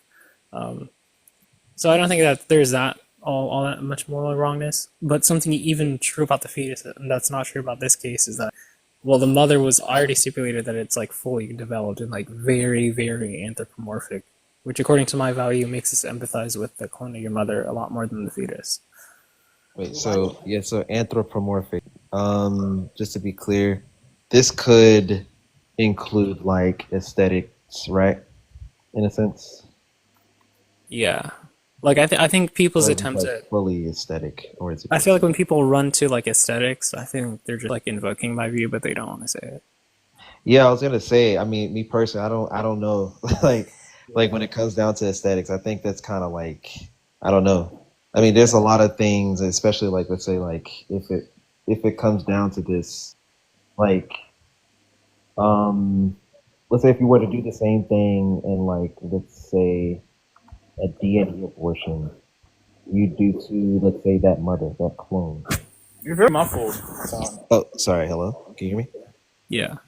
Yeah. Okay. So let's say, aesthetically, you would say certain things like that would be like not pleasing, right? Obviously, because anthropomorphically, you could pretty much more relate to the woman instead of the fetus. Yeah, a lot more. Yeah, exactly. Okay, so let's okay, so doing things, I guess in all cases, right, this would just be like aesthetically like displeasing. Yeah, I think there's a type of displeasure that you can call aesthetic. I really don't know what people mean by aesthetic there, but I can like be more succinct than I think what people attempt to be when they use that terminology, and just say that it frustrates them of their values due to like their empathy with respect to another individual. I mean, that's my question. If it's based on aesthetics, like, do you have a problem with a person like destroying a robot that looks almost exactly like a human?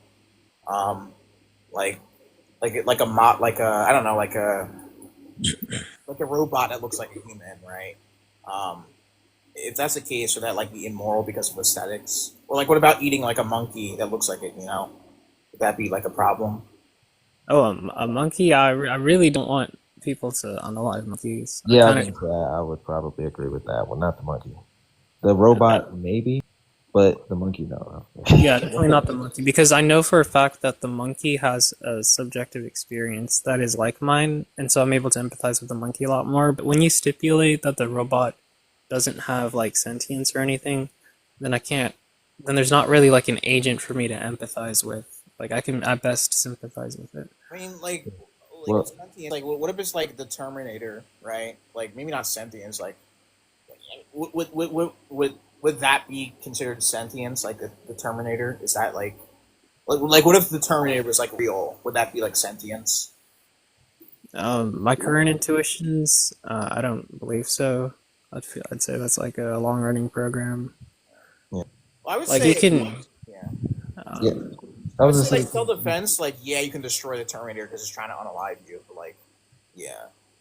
Yeah, but like if Terminator was like a woman, let's call her Shanice, and you know, she was very feminine, very petite, very nice, like really wanted to help. You walked up and saw her like help a kid on the swings, and then you like took her to the side and like slit her throat. Like, I mean, I'd feel bad in that situation, but I know, like, in the back of my mind, I'm like, oh, there's not actually like a sentient experience being frustrated, but it's indicative of the experience that I would get. And so that being that being something indicative of that experience makes it immoral to some extent, but only to the extent that I think it's wrong to like essay programs on GTA 5. Like, you shouldn't do that. Yeah. I mean, what if the person, like, are you saying like it's based off of your experience? Like, what if a person enjoys that? Would it be permissible then? No, permissible by me, no. But if you want to stipulate some like psychopath, I don't have like a moral theory that like tells psychopaths what to do. I have a moral theory that tells us we should stay away from psychopaths and like get them out of here. Yeah, I would say. Well, I mean, going back to the clone, if there's like some type of like aesthetic wrongness, not even wrongness, but mispleasure from this. Let's say if you were to do the same thing, like let's say equivalent to like a D&E abortion to that mother, would it be wrong? I guess. Wait, sorry, if it was a what?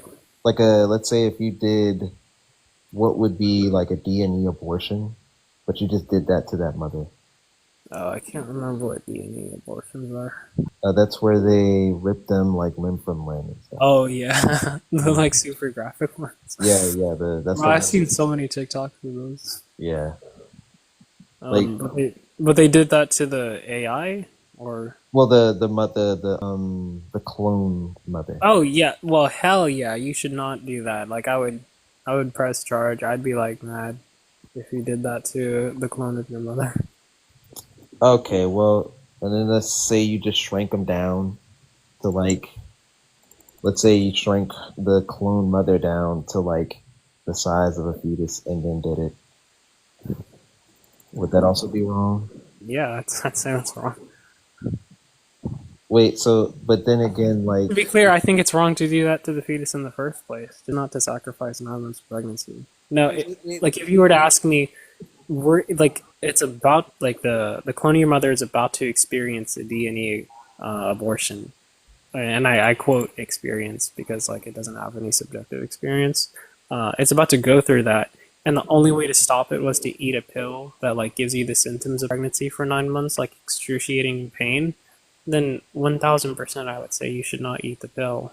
Like, why'd you frustrate your own values for 9 months of excruciating torture for something that doesn't have that experience yet? I mean, I don't really use utilitarianism. Like, if you say a woman would be obligated, it's like let's It's just not say. it's not utility. It's Yeah, I'm not I'm not using utilitarianism. By the way. I'm using. No, I was going to ask you a question, right? Like, let's say, like, if you think a woman is obligated to pregnancy, if like 50% of the population were like gonna unalive, it's like, like they don't want to live in a world where people unalive, their children. So like, would you find an obligation there? What? Like, Yeah, are you asking like, if she should go through Thanos pregnancy? Thanos pregnancy. Is that what you just asked? Thanos pregnancy. Oh yeah, she should go through that pregnancy if it means saving half the population. Yeah. Right. It's just in this scenario, like reason why like some people would find like a issue, right? It's like the harm done to the people around. This is why some people would have like reasons why graping corpses would be wrong. Is like the extrinsic reasons, like the harm done to other people if they witness that. Right? This is why we'd be against this. So, like, would this not apply to them as well? Yo, Protect, can I say something? Yeah. So I would just like to say, in general, one of the central arguments that people usually present against the pro-choice position is the question of when human life begins and whether the embryo or fetus, quote unquote, has a right to life. Now, we get this a lot from people, and Where'd he go? I have no idea. Were you gonna say? Yeah.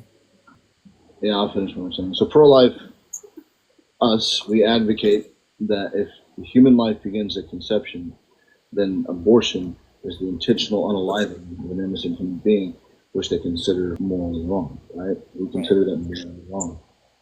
So this argument is based on the ontological or like rights-based perspective which posits that the right to life is a fundamental human right that should be protected, I still don't understand how they don't see a fetus as alive. Like, regardless of brainwaves and sentience, right? Like, even before then, they're still alive. I don't get what they're. Well, some people would say even if it's alive, it doesn't have moral consideration, or the mother's not obligated to sustain it, which I think is delusional. It's a separate body from the body Yeah. of the mother. Right. It's a separate entity that should have its own rights, and that's why when when a pregnant woman gets unalived in a car crash and murder, it's considered double homicide. Right. In most states, yeah. Yeah, I agree. Obviously, it's I don't see like why we should value sentience. The actualization of this thing. I think those are like sufficient. They're not necessary for consideration. But yeah, It's like they think that potential doesn't have any like value. I think which is delusional, a delusional view to say. Agree. It's extremely delusional to say that. For example, potential, like in a negative way, just like if a person threatens the pew like school, right? They're going to be arrested, despite the fact that the harm wasn't actualized. Just the idea of doing so, right, warrants arrest, right? So like, if you don't value, like, I think nobody actually lives their life as if they don't value potential. Like, if that was the case, why would you go to work every single day, right? Since you don't have your paycheck, saying something has to be actualized at value, I think is ludicrous. It's like they cherry pick a lot. Yes. They cherry pick what value is. Right. That pisses me off. That's just me though. I think I might end, maybe restart. I don't know. A pretty short live today, but yeah, guys, I'm gonna end. So there's that. Thanks everybody for joining.